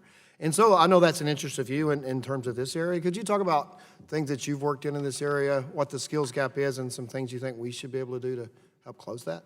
Yeah, thank you, Congressman, and thank you for your leadership on this issue. You mentioned I climbed a cell tower in Sioux Falls, South Dakota, and I demonstrated my own skills gap attempting to keep up with the people doing that. But to your point, the skills gap, in my view, comes in two places. One, when you look at the deployment of next generation network, 5G, these thousands of small cells, right now we potentially don't have the workforce in place that can do that work, the deployment of it, the consideration of the RF implication in terms of where you set an antenna up to get coverage.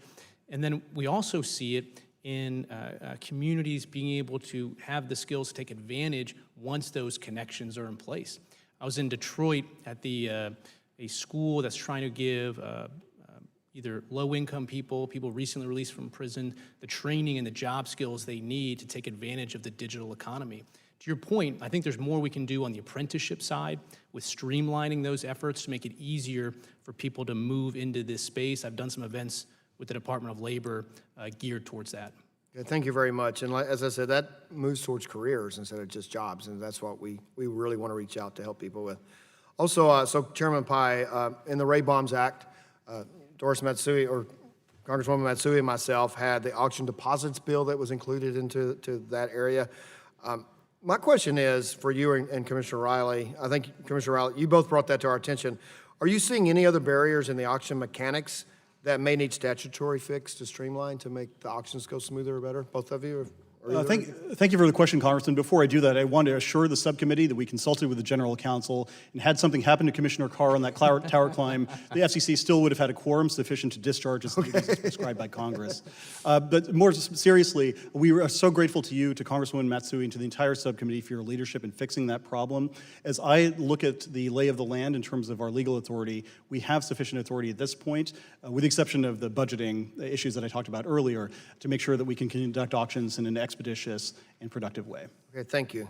Commissioner Riley, I have another question for you if you want to answer that. I was going to answer to the point. I don't think it's a question of authority. I think it's a question of what this committee does very well, which is oversight and following up to make sure that the auction software is advanced to meet the goals for the future. Okay, thank you. And also for you, Commissioner Riley, thank you for your support on the 6 gigahertz proceeding in your testimony. As you know, this is an important issue for the Spectrum Caucus. Would you like to elaborate on the need for this spectrum and what time frame you expect to see, what time frame you expect to see for the expected NPRM? If you could be more specific than maybe the fall or something like that. No, absolutely. So the predominant bands that I mentioned before, 2.4 and 5 gigahertz, are congested. And so we need to add more unlicensed spectrum to the portfolio for all the benefits they bring that I've talked about in the past. Commissioner Rosenworcel and I have worked together on this issue. 6 gigahertz is what I consider the second best option for additional unlicensed spectrum next to 5.9. We've been working hard on that. It has been a very difficult slog to try to come to resolution, but 6 gigahertz may be something that we can move forward quicker. It is the uplink to C-band. C-band has the other component that this committee has talked about earlier, or the subcommittee has talked about a little bit earlier. In terms of the point on the timing, that is something that the chairman, I don't want to get ahead of him, but I think that the goal is to have NPRM this fall time frame. Commissioner Rosenworcel, do you have any comments on that? No, I agree with much of what my colleague, Commissioner O'Reilly, said. Unlicensed spectrum has historically been scraps in our airwaves. We have got to be intentional about it. We need more Wi-Fi in our skies, and we've got opportunities in the 5.9 gigahertz band and 6 gigahertz band, and it's time to pursue them. Well, thank you very much. And my time is almost expired, so I'll stop there. I yield back 15 seconds. Gentleman yields back. Mr. McNerney, you're recognized. I thank the chair, and I thank the commissioners for your work. It can't be that easy, but hopefully rewarding. Chairman Pai, it's been 2 months since we learned about the VPN filter, the Russian-linked malware that can be used to steal users' information, exploit devices, and block network traffic. Hundreds of thousands or more routers have been compromised, yet consumers either know nothing about it or if they've been left wondering if their router is affected and how to take action. And these are routers that are being rented from their ISPs. Do you agree that the ISPs have a responsibility to inform consumers they lease routers to about known vulnerabilities? Can you answer yes or no? Congressman, we do want to ensure that consumers get the information they need about the security of their equipment. Do the ISPs have a responsibility here? Legally, I would have to look into it, but certainly as a general business matter, I would hope that they would inform consumers about any risks to that equipment. Is the FCC doing anything to encourage ISPs to inform customers about this malware and how to update their routers, or if their routers have been compromised? Congressman, I have to be a little bit circumspect on this issue. I can't comment on things that might have some classification to them, but we'd be happy to work with you to provide what information we can on the subject. Well, is the FCC doing anything at all to help protect customers against malware from their routers? Again, there are certain issues I can't discuss, but generally speaking, yes, we do monitor any potential threats to equipment, and we work with the industry to make sure that they apprise customers about it. Commissioner Rosenworcel, do you think the FCC has a role in protecting consumers from cybersecurity threats? Yes, I think the FCC has a role in protecting consumers from cybersecurity threats. I also think our equipment authorization process is of note here. Those routers have to be authorized by the agency because they use radio frequency. We could certainly look into using our Part 15 process to certify that they'll notify consumers of any malware or cyber risks associated with their use. Well, thank you for that answer. The GAO has committed to investigating fake comments submitted to the FCC in the net neutrality repeal proceeding, and I understand that the New York Attorney General is investigating as well. As it stands, we know that at least 2 million of these comments are fake, some even coming from Russian email addresses. Commissioner Rosenworcel, is it your view that the FCC has been cooperating with law enforcement agencies? I do not believe we've been cooperating with law enforcement agencies. I think that's a problem.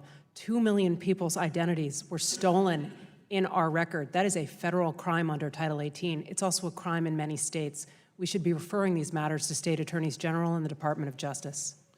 Thank you. Chairman Pai, can you commit to ensuring that your office and the FCC as a whole will cooperate with these investigations? Congressman, we have been cooperating with the General Accountability Office. As I said, the Office of Inspector General is looking into this issue. In addition, I proactively have announced recently in a letter in response to Senators Merkley and Toomey that we would be changing our process to ensure that some of the issues that arose last time, for example, 7.5 million comments in support of Title II using fakemailgenerator.com, 400,000 pro-Title II comments from a single address in Chelyabinsk, Russia, that those things don't happen. And so we're exploring the use of CAPTCHA and other potential solutions, assuming we get authorization from our appropriations committees for reprogramming of certain funds. Well, I'm still waiting for a response for the reports, and this is following up on Mrs. Dingel's comments. Reports, request memoranda related to the alleged DDoS attack on the comment system, requesting that these documents multiple times now, and hope that you'll provide them sometime soon. Congressman, again, to follow up on my response to Congresswoman Dingell, we've been working with the Inspector General. He's done a fantastic job on this, and stay tuned. They will be issuing information. In the meantime, additionally, as I said, in consultation with the General Counsel, we require a letter from the committee in order to supply certain types of information that you are seeking. Are there any steps you're taking now to prevent comments from being filed in a manner that would impact your proceedings? Yes, sir. So we are, as I said, exploring in consultation with our career staff and the Office of Managing Director and others, solutions like CAPTCHA or other similar mechanisms to ensure the integrity of our proceedings. The system we inherited in January 2017 was designed to be a fully open process that anyone can participate in, but we want to make sure that it is one that, again, respects the integrity of the FCC's processes and confirms the seriousness of our work. Thank you. Commissioner Rosenworcel, last question. I'm concerned about the proposed change to the Lifeline program. I'm worried that if adopted, it will only further widen the digital divide and be a major setback for vulnerable populations like veterans. The proposed changes, could you give me an idea how that might affect veterans? I appreciate the question. I am, in fact, the daughter of an Air Force veteran. There are 1.3 million veterans in this country that rely on the Lifeline program today. And in fact, at the behest of Senator McCain and Senator Blumenthal, we expanded the program to include the Veterans Pension Program so that more veterans could apply and participate so that when they finish their service, they can reacclimate to civilian life and have communications necessary to do so. I think it would be offensive if this agency decided to cut them off from communication service. Gentleman yields back. Mr. Olson, you're recognized. I thank the chair and welcome to our four leaders of the FCC. Chairman Pai, Texans back home in Texas 22 want me to thank you for standing up for a thriving internet. They're grateful for your actions to stop the false net neutrality rules of the previous administration. You found out firsthand when my former boss, Texas Senator Phil Gramm, found out about killing a bad government program or a rule. It's easier to kill a vampire than a bad government program. Yet you persevered, and now again, to channel Phil Gramm, the previous rule is deader than Elvis. It's again hurricane season. I'd like to also thank you for coming down within days after Harvey hit Houston to help us on the ground recover with our telecommunication systems. I'm hopeful this year is not like that last year. Harvey, Irma, Marie, fires. We have to make sure we're prepared. Can you update us on what the FCC has done to prepare for hurricanes and other disasters this year? Thanks so much for the question, Congressman, and thank you and the folks in your district for hosting me when I was in Houston after Hurricane Harvey. We're doing a number of things to make sure that our networks are as resilient as possible and that restoration is as quick as possible. In terms of funding, we've extended funding to make sure in Puerto Rico and the Virgin Islands, for instance, that we can restore those networks as quickly as possible. And we've also extended a number of different waivers and streamlining orders to make sure that carriers can focus on rebuilding networks instead of paperwork to the FCC. Additionally, we've engaged in a number of different experiments, for example, granting an experimental license to Google to use Project Loon to beam internet access from balloons. In a situation like that, we don't care what technology is used to get people back on the grid. We want them to get back on. Additionally, we've been working to make sure that our wireless emergency system is much more resilient. I'm happy talking about some of the different steps there, but the bottom line is we are making sure that these alerts are more targeted, are more informational, and the consumers don't tune them out. An additional one that is specific to you that I thought I would mention, because a lot of people don't think about this, some 33 trillion gallons of water were dumped in your part of Texas in the wake of Hurricane Harvey. That had a huge impact on those parts of the area that only had copper lines in the ground. Copper it degrades when it is under severe water pressure, and if it's exposed to water, it is utterly useless. And those areas of Houston that had fiber were much more resilient. Either the cell towers didn't go down or the networks stayed up altogether. And so I think that's important when we talk about some of our copper retirement rules and other nitty-gritty wireline reforms that we've got, is that there's a huge public safety benefit to doing this, NG 911 and the rest. I think it's very important to keep that in mind. All of these issues that we've been talking about previously have a public safety dimension that I think we should all recognize. Yeah, remind me to thank you for all those emergency messages came over, warning, tornado, warning, floods, warning, swamped the whole system. With your work, it's targeted now to where it actually is, as opposed to hitting a whole county, it's hitting a city. And that's a big deal because we were bombed. We got spammed by all these, it just became nothing after days of these budgets going off. So thank you for acting quickly to make that happen. Commissioner Carr, you've been leading the FCC in finding new ways to reduce government red tape. And you know that slows 5G deployment. Verizon has just announced it plans to launch 5G in Houston, Texas later this year. Can you tell me how your work will help expedite this rollout quickly in Houston? Thanks very much, Congressman, for the question. I'm glad to see that Houston is going to be on the leading edge of getting 5G. That's something that we want to replicate across the country. So we have a number of reforms that we've already taken that's going to reduce the cost of deployment. That's going to make a big difference, particularly in costly, difficult to serve areas. We have a number of ideas that we're continuing to look at the Commission. I also wanted to follow up on your earlier question. I was also in Houston at the Harris County 911 Center and saw the great work that they were able to do there in response to Hurricane Harvey. And one last question, we're out of time here, but this is for you, Commissioner Pai. As you probably know from my biography, I spent 9 years in the Navy, a lieutenant commander, a leader in the Navy. You're the leader of this FCC, this commission. You have a member who's climbed up a cell tower. As leader, don't you think you should follow his lead and climb up a cell tower as well? Somewhere in South Dakota, maybe? That was a curveball I had not prepared for, Congressman. Although Commissioner Carr is far younger and more nimble than I am, nonetheless, I will put my own life at risk to ascend perhaps a 10-foot tower to inspect a small cell somewhere in Houston once the deployment is ready. I'll go with you. I yield back. And the gentleman will not only go with you, he will climb the tower. Ms. Matsui, you're recognized. Thank you very much, Madam Chair, and welcome to all the panelists. I don't have a climb the tower question here. But anyway, I want to follow up on my Spectrum Caucus co-chair, who's Brett Guthrie, talking about 6 gigahertz. I understand the commission is planning to move forward with NPRM to explore the possibility of opening the bands known as collectively 6 gigahertz band for unlicensed use in the fall. Commissioner O'Reilly and Commissioner Rosenwald, so what interference protection to mitigation techniques such as frequency coordination could protect incumbents and allow unlicensed operations in this band? Well, thank you. Those that have been interested in making 6 gigahertz available for unlicensed use have put forward engineering studies to show that the interference, harmful interference, would be minimal, and they have recommended a number of mitigation efforts that will all have to be explored as part of the NPRM this fall. Okay.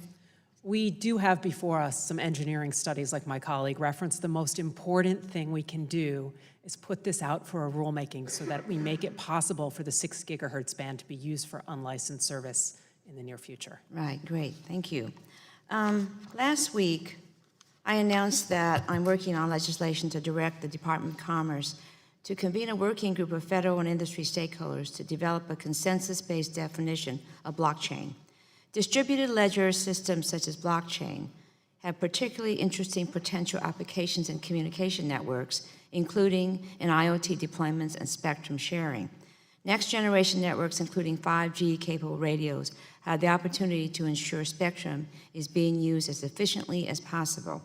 But there currently is no common definition of blockchain, which could potentially hinder in its deployment in spectrum use cases where sharing may be the only viable option. Commissioner Rosenwald, so what potential could blockchain have in increasing spectrum efficiency? Thank you for the question and being so forward-thinking about this. I've written some piece for Wired and elsewhere where I've pointed out that spectrum is a scarce resource. We need to come up with more efficient ways to distribute it, other than just traditional licensed and unlicensed regimes. And using distributed ledger technology like blockchain could make that possible. We could see dynamic leasing, we could see lightweight leasing, we could see a lot more innovative uses of this scarce resource. So I think what you're describing is the right way to go. Okay, thank you. I want to move on to the C-band. I commend the FCC's work to identify the 3.7 to 4.2 gigahertz band as a potential core mid-range band for next-generation networks. This band has propagation characteristics that make it ideal for reliable satellite distribution and particularly valuable 5G mobile networks.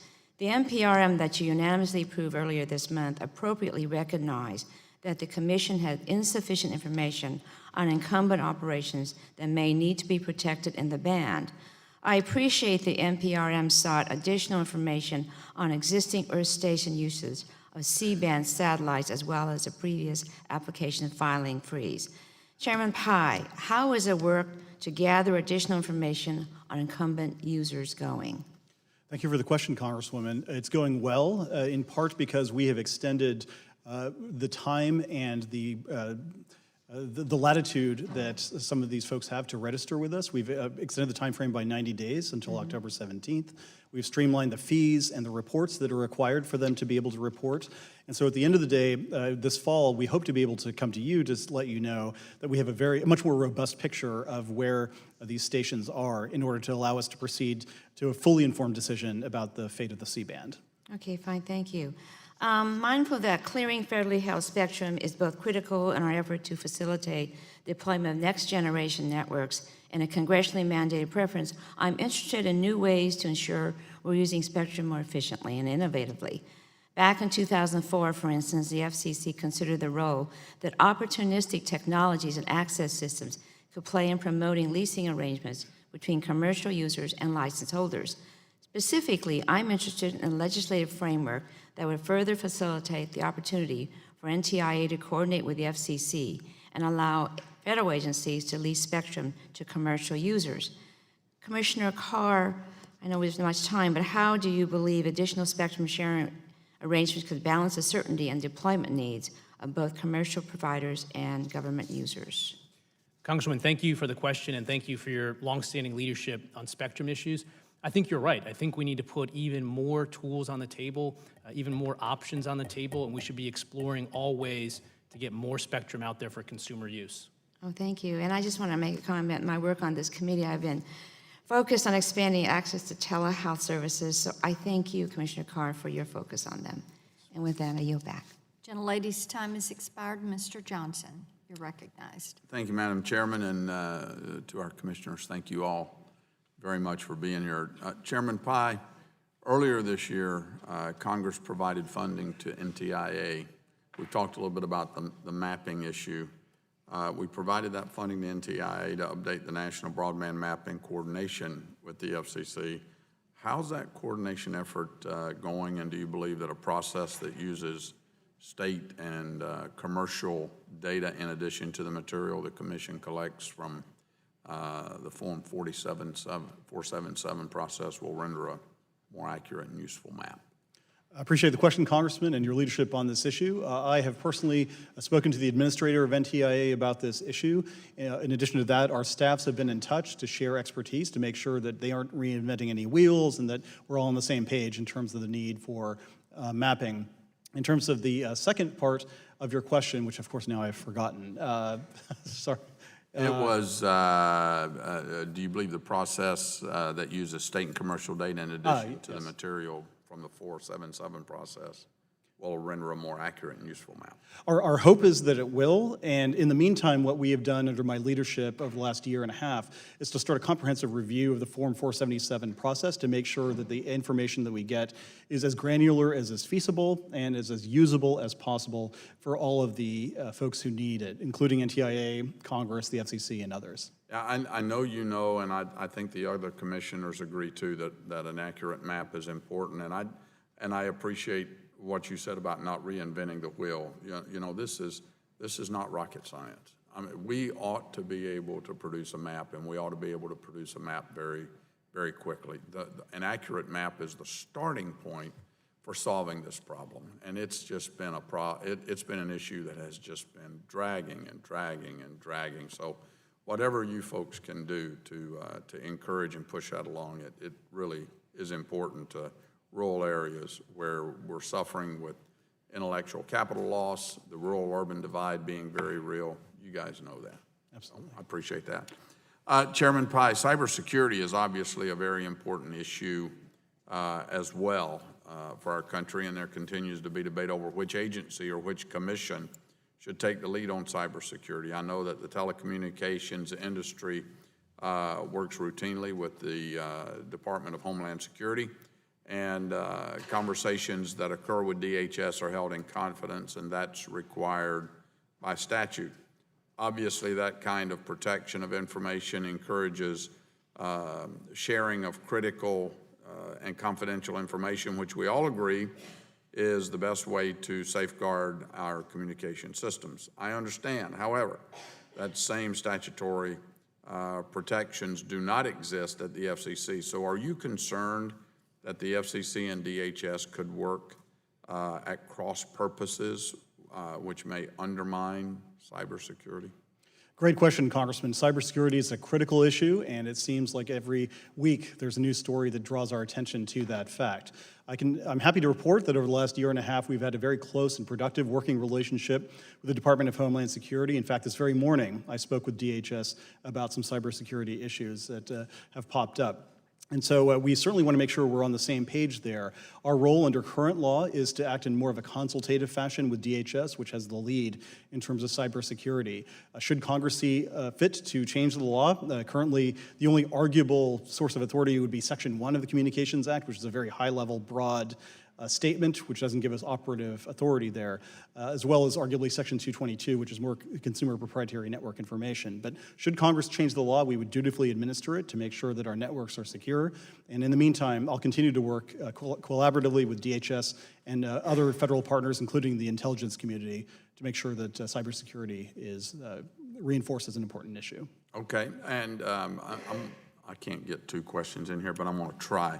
5G, you know, the United States won the race to 4G, increased our economy according to some reports, by nearly $100 billion and drove an 84% increase in wireless-related jobs.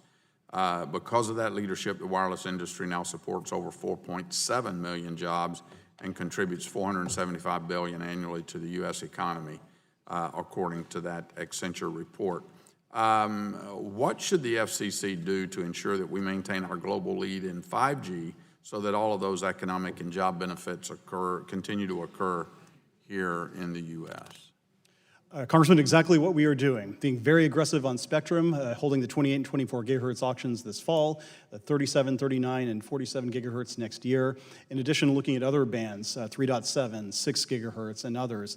In terms of infrastructure, we need to make sure that we continue to modernize our regulations to incentivize the construction and use of the small cells and distributed antenna systems and other guts of the future 5G networks. And I can tell you our work is having an impact not just on my own word, but I recently came from 2 conferences, one in Switzerland, one in Panama, and to hear from regulators everywhere around the world, from Algeria to Guyana to even Trinidad and Tobago to Fiji, tell us they're looking to the United States for leadership because, as one regulator put it to me, you guys are doing it right and we follow your lead on this 5G issue. That is something that I think reinforces the fact that we are doing the right thing. Let us know how we can help. And with that, I yield back. Gentleman yields back. Ms. Eshoo, you're recognized. Thank you, Madam Chairwoman, and welcome to the entire commission. Commissioner Rosenworcel said 9 months is a school year. It's also the length of time that it takes for a child to come into this world. So it's been a while. It's been a while. Welcome back. I want to set the record straight on a couple of things first. People, I mean, it's been said that people are entitled to their opinions, but not their own facts. It's been cast about here today that it is somehow a fiction that my Republican friends destroyed net neutrality and wiped out privacy on the internet. That's not fiction, that's a fact. On December 14th, 2017, the commission voted to upend the net neutrality rules that were in place and that had been tested in court. Nonetheless, that was rescinded. On March 28th, 2017, a CRA went sweeping through this committee. It was authored by our chairwoman, went through the full committee, went like a prairie fire through the House of Representatives and removed all privacy protections from the internet. I know what I voted on. Obviously, I voted no. Others voted yes.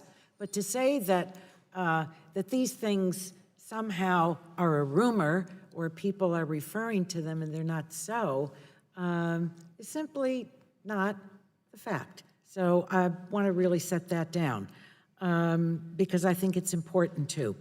Mr. Chairman, I want to quickly follow up on Congressman McNerney's question, where he specifically asked whether the FCC is cooperating with law enforcement agencies, et cetera, et cetera. Is that referred to the Bureau or to the Commission? Sorry, Congresswoman, is what referred The investigations, you know, referring the, you know, the violations. Is that a referral to does the Bureau act on that, or does the full commission act on that? If we're talking about the same thing, the letter was referred to our Office of General Counsel. So what does that mean? What I want to know is, has there been a referral to a law enforcement agency? That's what I think Congressman McNerney was asking you. But you talked about the GAO, I think the FTC, the, I don't know what not, the IG, the FC. So have you referred these violations to a law enforcement agency? That's what I'd like to know, yes or no? Congresswoman, we have consulted with the Department of Justice. No. We don't have jurisdiction to. Has it been referred to for examination? Have you asked for an investigation of it? Congressman, it's not our role to administer Title 18. That's a Department of Justice issue. Well, I think you don't want to answer the question. I mean, I don't want to litigate it with you. I just want a yes or no. Congressman, it's very simple. To the extent that we have jurisdiction here, we've worked with the Office of Inspector General, we've worked with the All General right, Accountability Office. I think I know what your quote answer is. I want to get to something, and I don't have much time, and it probably is going to be more of a statement than anything else. It's been said that we have 24 million Americans that either have no broadband service or very slow broadband service in the country. Shame on all of us. Is there a 5-year plan at the FCC on this? Some of it may belong in the private sector. Some of it, you need authority from the Congress and our subcommittee. Other actions the commission can take. But when that's stitched together, we have solved this issue. Every time the commission comes here, all of our subcommittee hearings, we go over and over and over and over this issue, and it's not getting any better. So can someone enlighten me on this? Yes, Commissioner.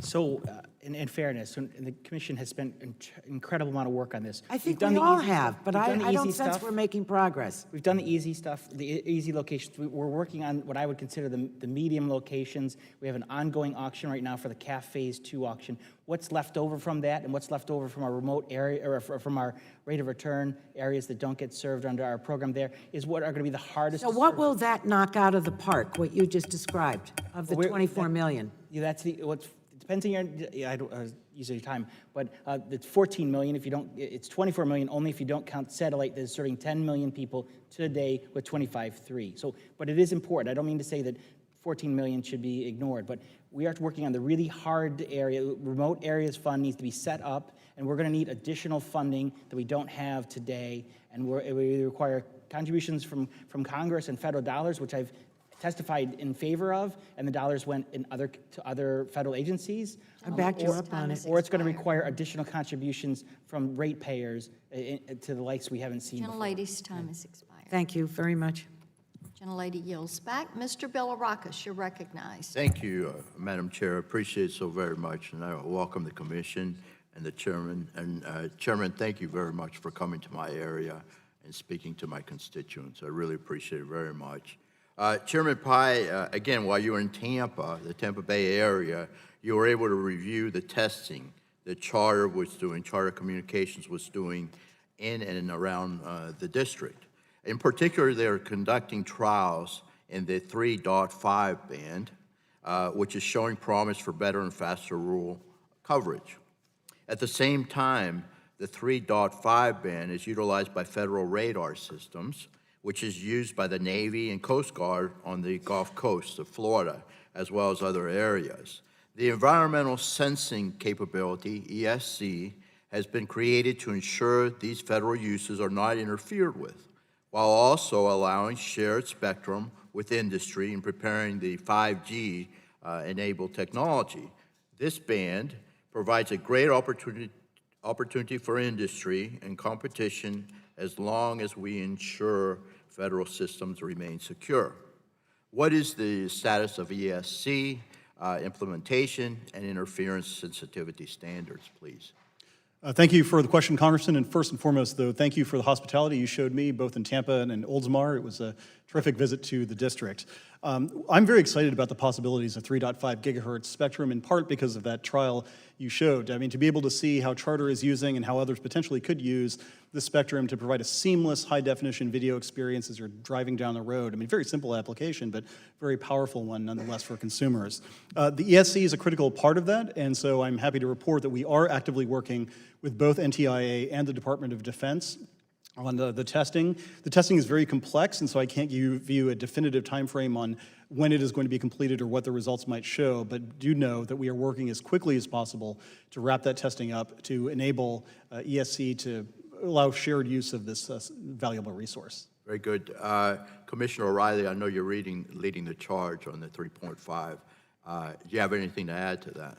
So I would agree with the chairman on this, but I would say there's two parts. There's the SAS, which deals with the commercial users, and the ESC, which deals with the federal users and how we make sure we don't cause interference. Those things, a couple months ago, we thought might separate in time-wise. I was briefed yesterday that it looks like things are lining up nicely, and I don't want to get ahead of myself, but I think Q1 of next year is not irrational, if not earlier. We're hoping to do some things that I can't speak of, but hopefully be able to announce some things regarding the SAS later this year, and then be able to ESCs and really soon after. So I think things are lining up pretty nicely along those decisions. But can I go back to your earlier, and I want to use your time, but Please. You mentioned the point regarding charter, and I get back to Congressman Doyle's point regarding census tracts. Charter has advocated a different position in terms of they haven't favored census tracts, they've favored counties. And so there are different positions in just census tracts, and I'm trying to work out and try and find a commonality of the different entities that are seeking this. I will tell you, those that have favored census tracts have not moved or advocated 1 inch from where they have been for the last number of years. They will not yield anything to where they've been. So it's been hard to try and find commonality amongst all these different positions, and you mentioned charter, so I thought I'd bring that up. Thank you very much. Thanks for the update.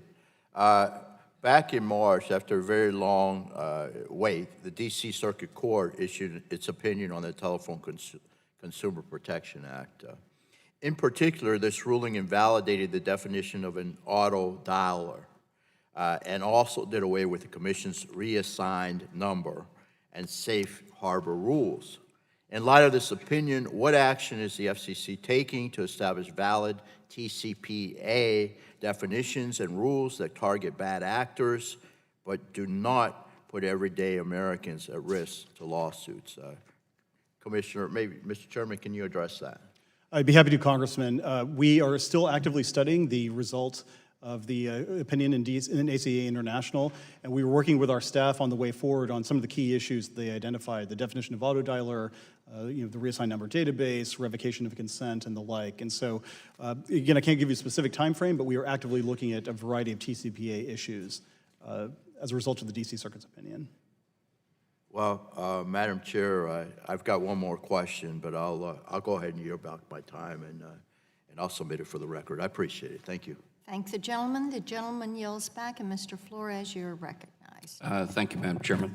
Also, I want to thank all the members of the Commission for being with us today. Let me compliment you on something. I think that the Commission has done an excellent job of taking the statutory authorities that you've gotten from Congress and to effectuate the rollout of 5G.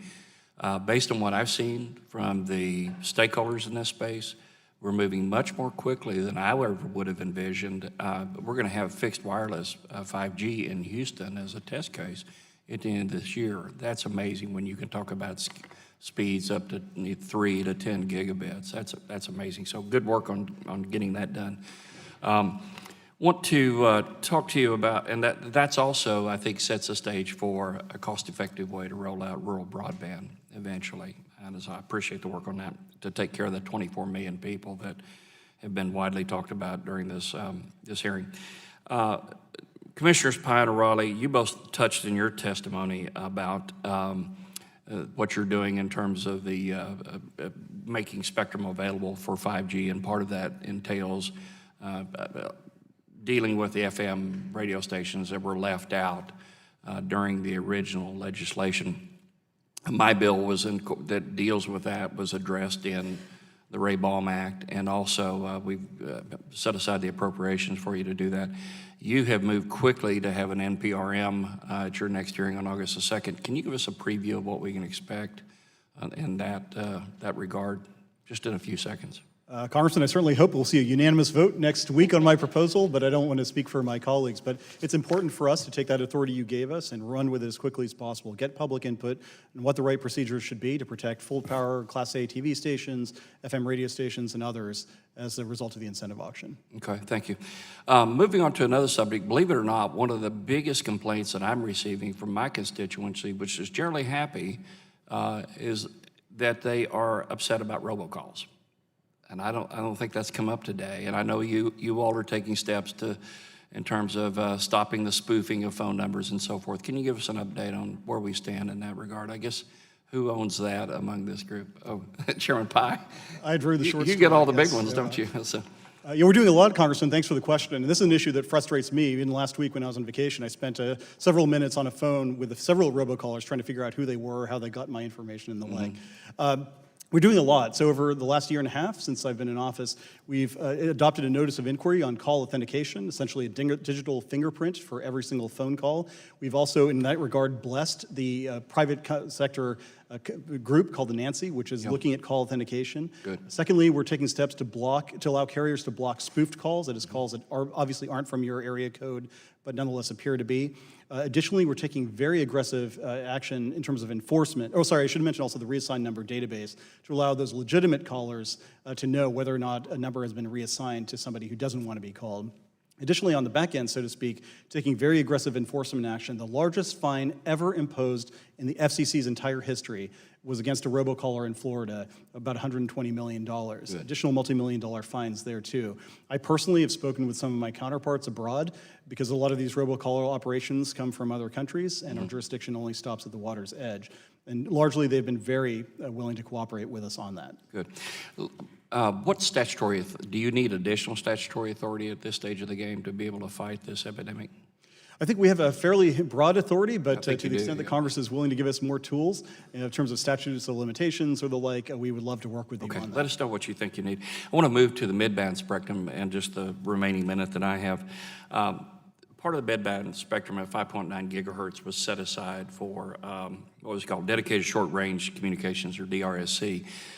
That is a part of the spectrum that could be used for autonomous trucking, autonomous vehicles. You can have vehicle-to-vehicle communications, vehicle-to-infrastructure communications. There seems to be, well, let me say this. Other people want to use that for unlicensed Wi-Fi and things like that to try to offload some data transmission from the cellular bands. This section seems to be congested or subject to future congestion. What do you see for the future of the 5.9 gigahertz part of the spectrum? It's a good question, Congressman, and Commissioners O'Reilly and Rosenworcel have long been advocating for this, as have Congresswoman Eshoo and I in an op-ed we did a few years ago. We are working actively with our Office of Engineering Technology at the FCC, along with the NTIA and NHTSA, the Department of Transportation, and others, to figure out the way forward. So right now we're in phase 1 of testing. There's been a report that is in draft mode that we have shared with our federal partners. We hope to be able to move forward on that soon. Ultimately, this has to be a collaborative effort. There are a lot of different agencies with different equities here. But ultimately, we want to make the highest valued use of this spectrum. Okay. And, I have some more stakeholders at home that are working on this. The Texas Transportation Institute is trying to design the trucking system of the future, and so they're pretty worried about what happens in this band. So we'll send some supplemental questions for you. Okay, thank you. Gentleman yields back. Mr. Collins, you're recognized. Thank you, Madam Chair. Commissioner O'Reilly, I was maybe spend my time talking about the, what do we want to call it, the 911 diversion, the Fee Integrity Act that we're putting forward. You were kind enough to come visit in my area. We went to a PSAP in Niagara County, which does not have the latest technology. They're quite frustrated. They don't have the monies to get there. And because of your visit, we got a lot of press on this, we shined a light on New York State's diversion. So maybe just for the record to get this out there, New York has about 13 million cell phones. We're 20 million people. That kind of makes sense. Little kids may not have them. The states set their own fee, which in this case, New York set the highest fee in the nation at $1.20 per month for the cell phones, raising $185 million for the 911, what's supposed to be for the 911 service. But as in what our bill would forbid, New York State's diverting about 40% of that money to the general fund to be wasted in Albany. And that's about $75 million a year that should be going to upgrade PSAPs like we have in Niagara County that are in woeful need of it. Instead, the money's just being frittered away in Albany. So our bill would put that $75 million back on the table, not only for New York, New Jersey, Guam, and a few others that seem to have no interest short of some laws that would forbid this. And I will tell you, most of the folks in our district were, astounded to know that the 911 service charge that's on their cell phone bill every day was not all going for 911 service. They did not have a subtraction for New York State diversion. It's a 911 fee and then New York State diversion. So your visit was well-received in a bipartisan way. Certainly, all of the counties which are struggling for funds and want to update, they want to know when a call comes in, who's calling, where they are instantly so they can dispatch the people, that everything is moving together. And some of these PSAPs are, decades old. And in some cases, Erie County where I live, there's literally a dozen or more PSAPs. They aren't even consolidated within a county because this sheriff's department wants theirs, this city police wants theirs, some fire issues. Even though all the cell phone calls go to one place and there's not too many landlines, people are somewhat protective of it. Again, I want to thank you for helping us shine a light on this, and to further put this forward, Niagara County, where we were, we've done some research since then. Over the last 5 years, they've paid $10 million. This is not a large county. $10 million have gone into Albany as part of the $1.20 per phone.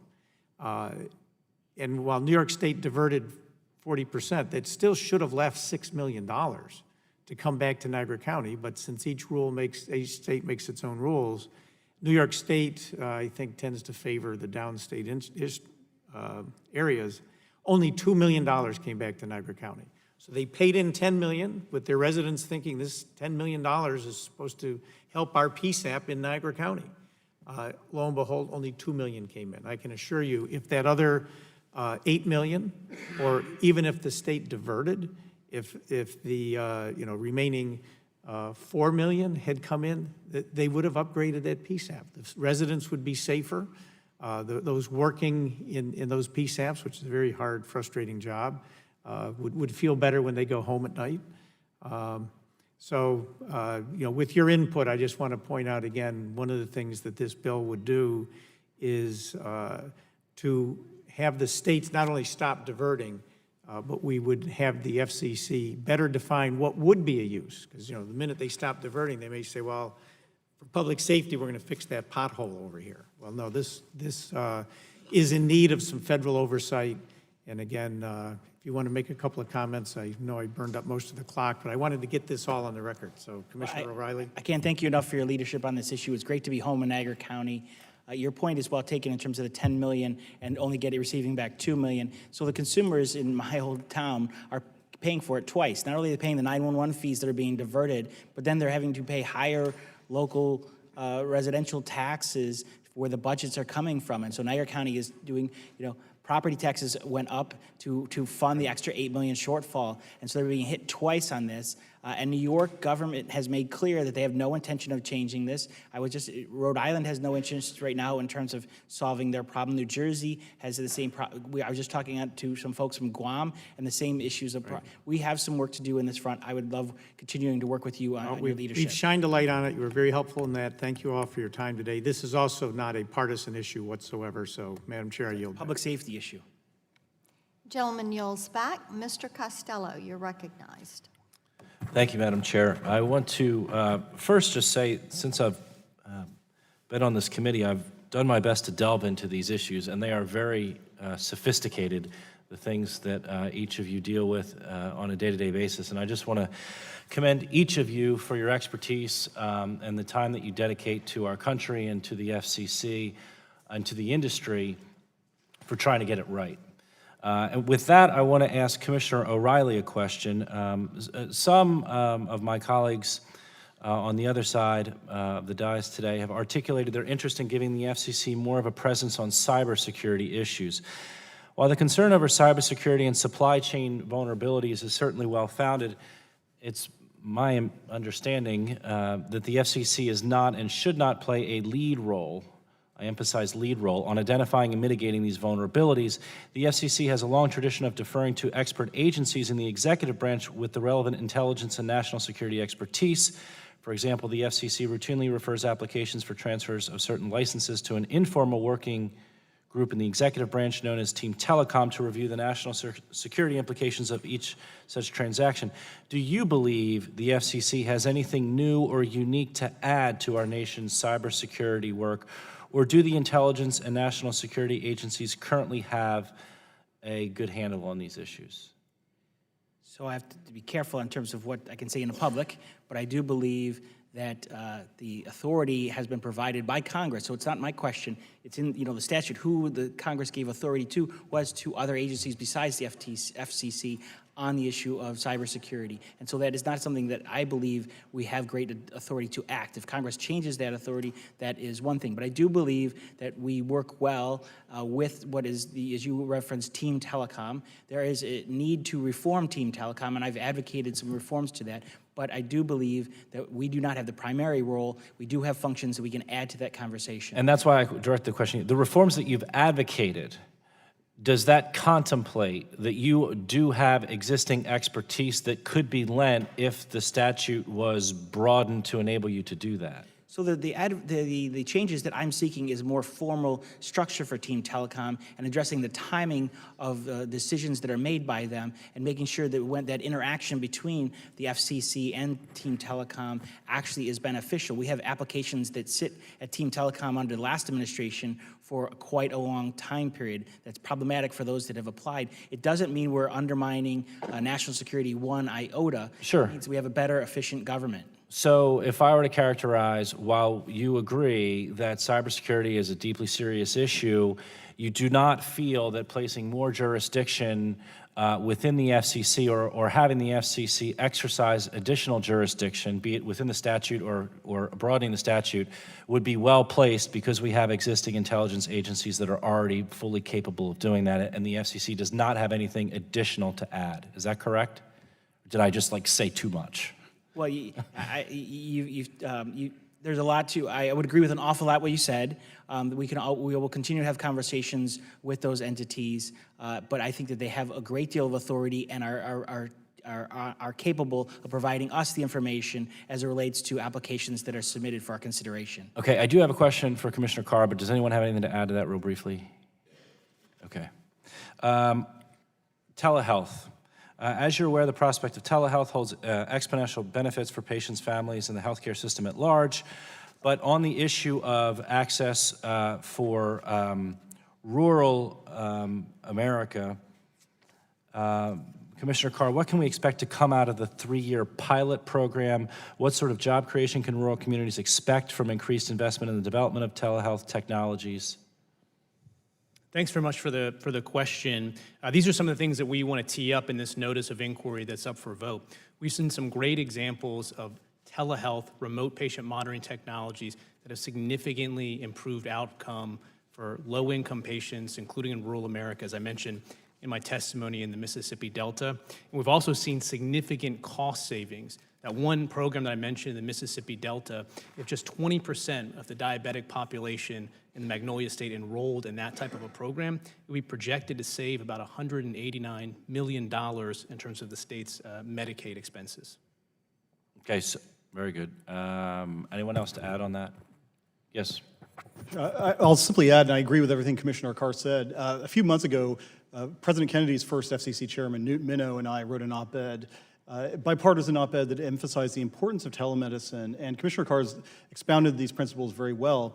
But if you look at some of the cases we identified as schools in Scottsville, Kentucky, that for the first time are able to treat students because there's no pediatrician in all of Allen County, Kentucky. If you look at the Veterans Affairs facilities in Lecanto, Florida, and Boise, Idaho, where they're providing veterans mental health consultations with experts around the country. If you look at all of these great things that the FCC is doing in collaboration with the public and private sectors, we could really dramatically improve health outcomes for millions of Americans. And here too, I think we're only scratching the surface of its potential. And that has a direct impact on you as well. Instead of spending a lot of money on, for example, an emergency room visit, if we do proactive health treatments for some of these folks, we can save a lot of money for the system, but more importantly, save lives and improve health outcomes. Thank you. I yield back. Gentleman yields back, seeing that there are no further. Oh, Kinzinger came in. All right. Bought you guys another 5 minutes. You're welcome. Thank you. There you go. You are recognized. Thank you, Madam Chair, and thank you all for being here and all your service to the country and what you do. And I really appreciate it. I recently reintroduced the FCC Transparency Act, which would require the Commission to publish on its website any documents to be considered and voted upon at least 21 days in advance. In reality, it's simply a codification of the most important aspects of the transparency process currently in place at the FCC. I realize that most of the commission has weighed in publicly on my bill, but just to have your opinions as part of the record for this, I want to ask each of you, do you support the current transparency processes in place at the FCC? And by extension, do you support the FCC Transparency Act? We'll start with you, Mr. Chairman. Absolutely, Congressman. Thank you for your leadership. Yes, I concur, I agree wholeheartedly with your bill. Yes and yes, I think it codifies good government, and it's a step in the right direction. Yes, for items that are placed on our monthly agenda meeting. Thank you. Commissioner O'Reilly, your actions to roll back the so-called KidVid rules is born out of a recognition that there is so much choice today in terms of children's programming. Whether it's on a tablet, an Apple TV, or Roku, or traditional broadcast TV service, you argue that the government need not mandate specific programming to any one outlet. And to be clear, I support families and children having access to good educational programming, but I do watch some TV, and I'd argue that competition and consumer choice have never been greater, not only for children's programming, but for all audiences. If you don't mind, briefly summarize your assessment of the video marketplace and choices available to consumers.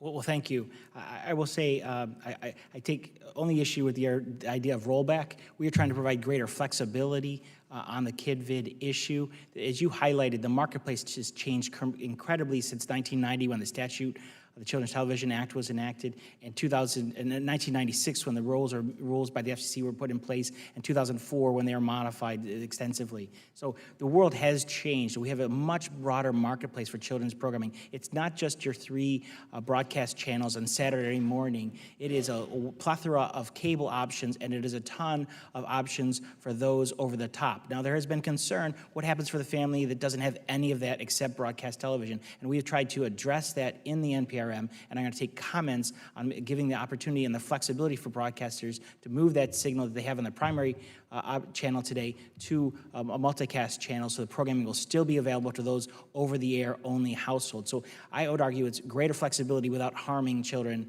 that we're seeking to do hopefully later this year. Thank you. Also, as a co-chair of the Bipartisan Rural Broadband Caucus, my colleagues and I have worked diligently to close the digital divide between urban and rural. In the 21st century, broadband access is vital for employers and employees, educators and students, doctors and patients, and ag. Broadband access also allows people to participate in digital commerce, which provides a convenience to our rural constituents while bolstering both their local economy and the national economy. I'm proud that my provisions and others I supported, including the Rural Spectrum Accessibility Act and the Improving Broadband Access for Veterans Act, were included in the Ray-Baum Act and signed into law in March. And I'm also proud that my fellow caucus co-chairs and I asked for and received robust resources for rural broadband infrastructure in the FY18 Omni to the tune of $600 million in new money. While our broadband and telecom work continues, we're taking big steps towards ensuring rural Americans have the tools that they need to flourish. So, Commissioner O'Reilly, you focused in your testimony on the various funding streams being allocated towards rural broadband. We all want to bridge the digital divide, but I share your concern about the coordination of funding between agencies. We have to ensure that we're not being redundant with our resources by pouring money into the same areas from different agencies. Do you have ideas on how these agencies can better coordinate and how best to prevent the government from subsidizing the overbuilding of areas that are currently served? I do, and I'd love to provide technical advice to your team to help, ways that I thought, I really appreciate the efforts and commendable efforts and the work in terms of the pilot program that was created as part of the consolidated appropriations and efforts that are ongoing in the farm bills today. Very beneficial. We wanted to get to exactly what you highlighted, is not the duplication, make sure the speeds do not become a mechanism to overbuild. And I think there's ways to draft that and include in language. It hasn't been adopted as in past efforts. People have asked for language and I provided, didn't quite get there. And I think there's an opportunity to correct that going forward. And I just, in the last 30 seconds, I'll just make a point versus ask a question, which is on the issue of stingrays or IMZs, which is, there's been a lot of ink lately about the fact that some of these devices have been located around sensitive areas. We've made multiple requests with multiple agencies about how do we deal with this issue. I would just like to make the point that whether it's FCC or other agencies, really encourage everybody to work together to figure out how to address this situation, because I think it's a concern from a national security perspective and something that ought to be addressed. So with that, Madam Chair, I thank you, and I yield back the balance of my time.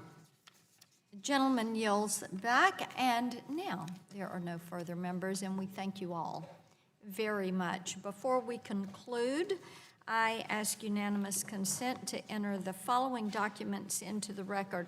a letter from the Credit Union National Association, a letter from the Utilities Technology Council, a letter to the FCC on 911 fee diversion, a U.S. Telecom blog post, a letter to the FCC on TCPA, a letter from Anthem and its affiliated health plans, a GAO report on Lifeline. Without objection, so ordered. And Mr. Doyle? Thank you, have Madam some Chair. I'd additional- like to make unanimous consent to add to the record the letter from wireless ISPs to the FCC regarding the CBRS ban, Chairman Pai's tweet with the CEO of Wave Wireless, an article from Ars Technica regarding the letter and tweet made part of the record, NTIA's letter to the FCC regarding copper retirement, and letter from Senator Wyden to FCC regarding Securus. Without objection, so ordered. Pursuant to committee rules, members are reminded that they have 10 business days in which to submit additional questions. And we remind you that you have 10 business days in which to respond. Seeing no further business to come before the committee is adjourned.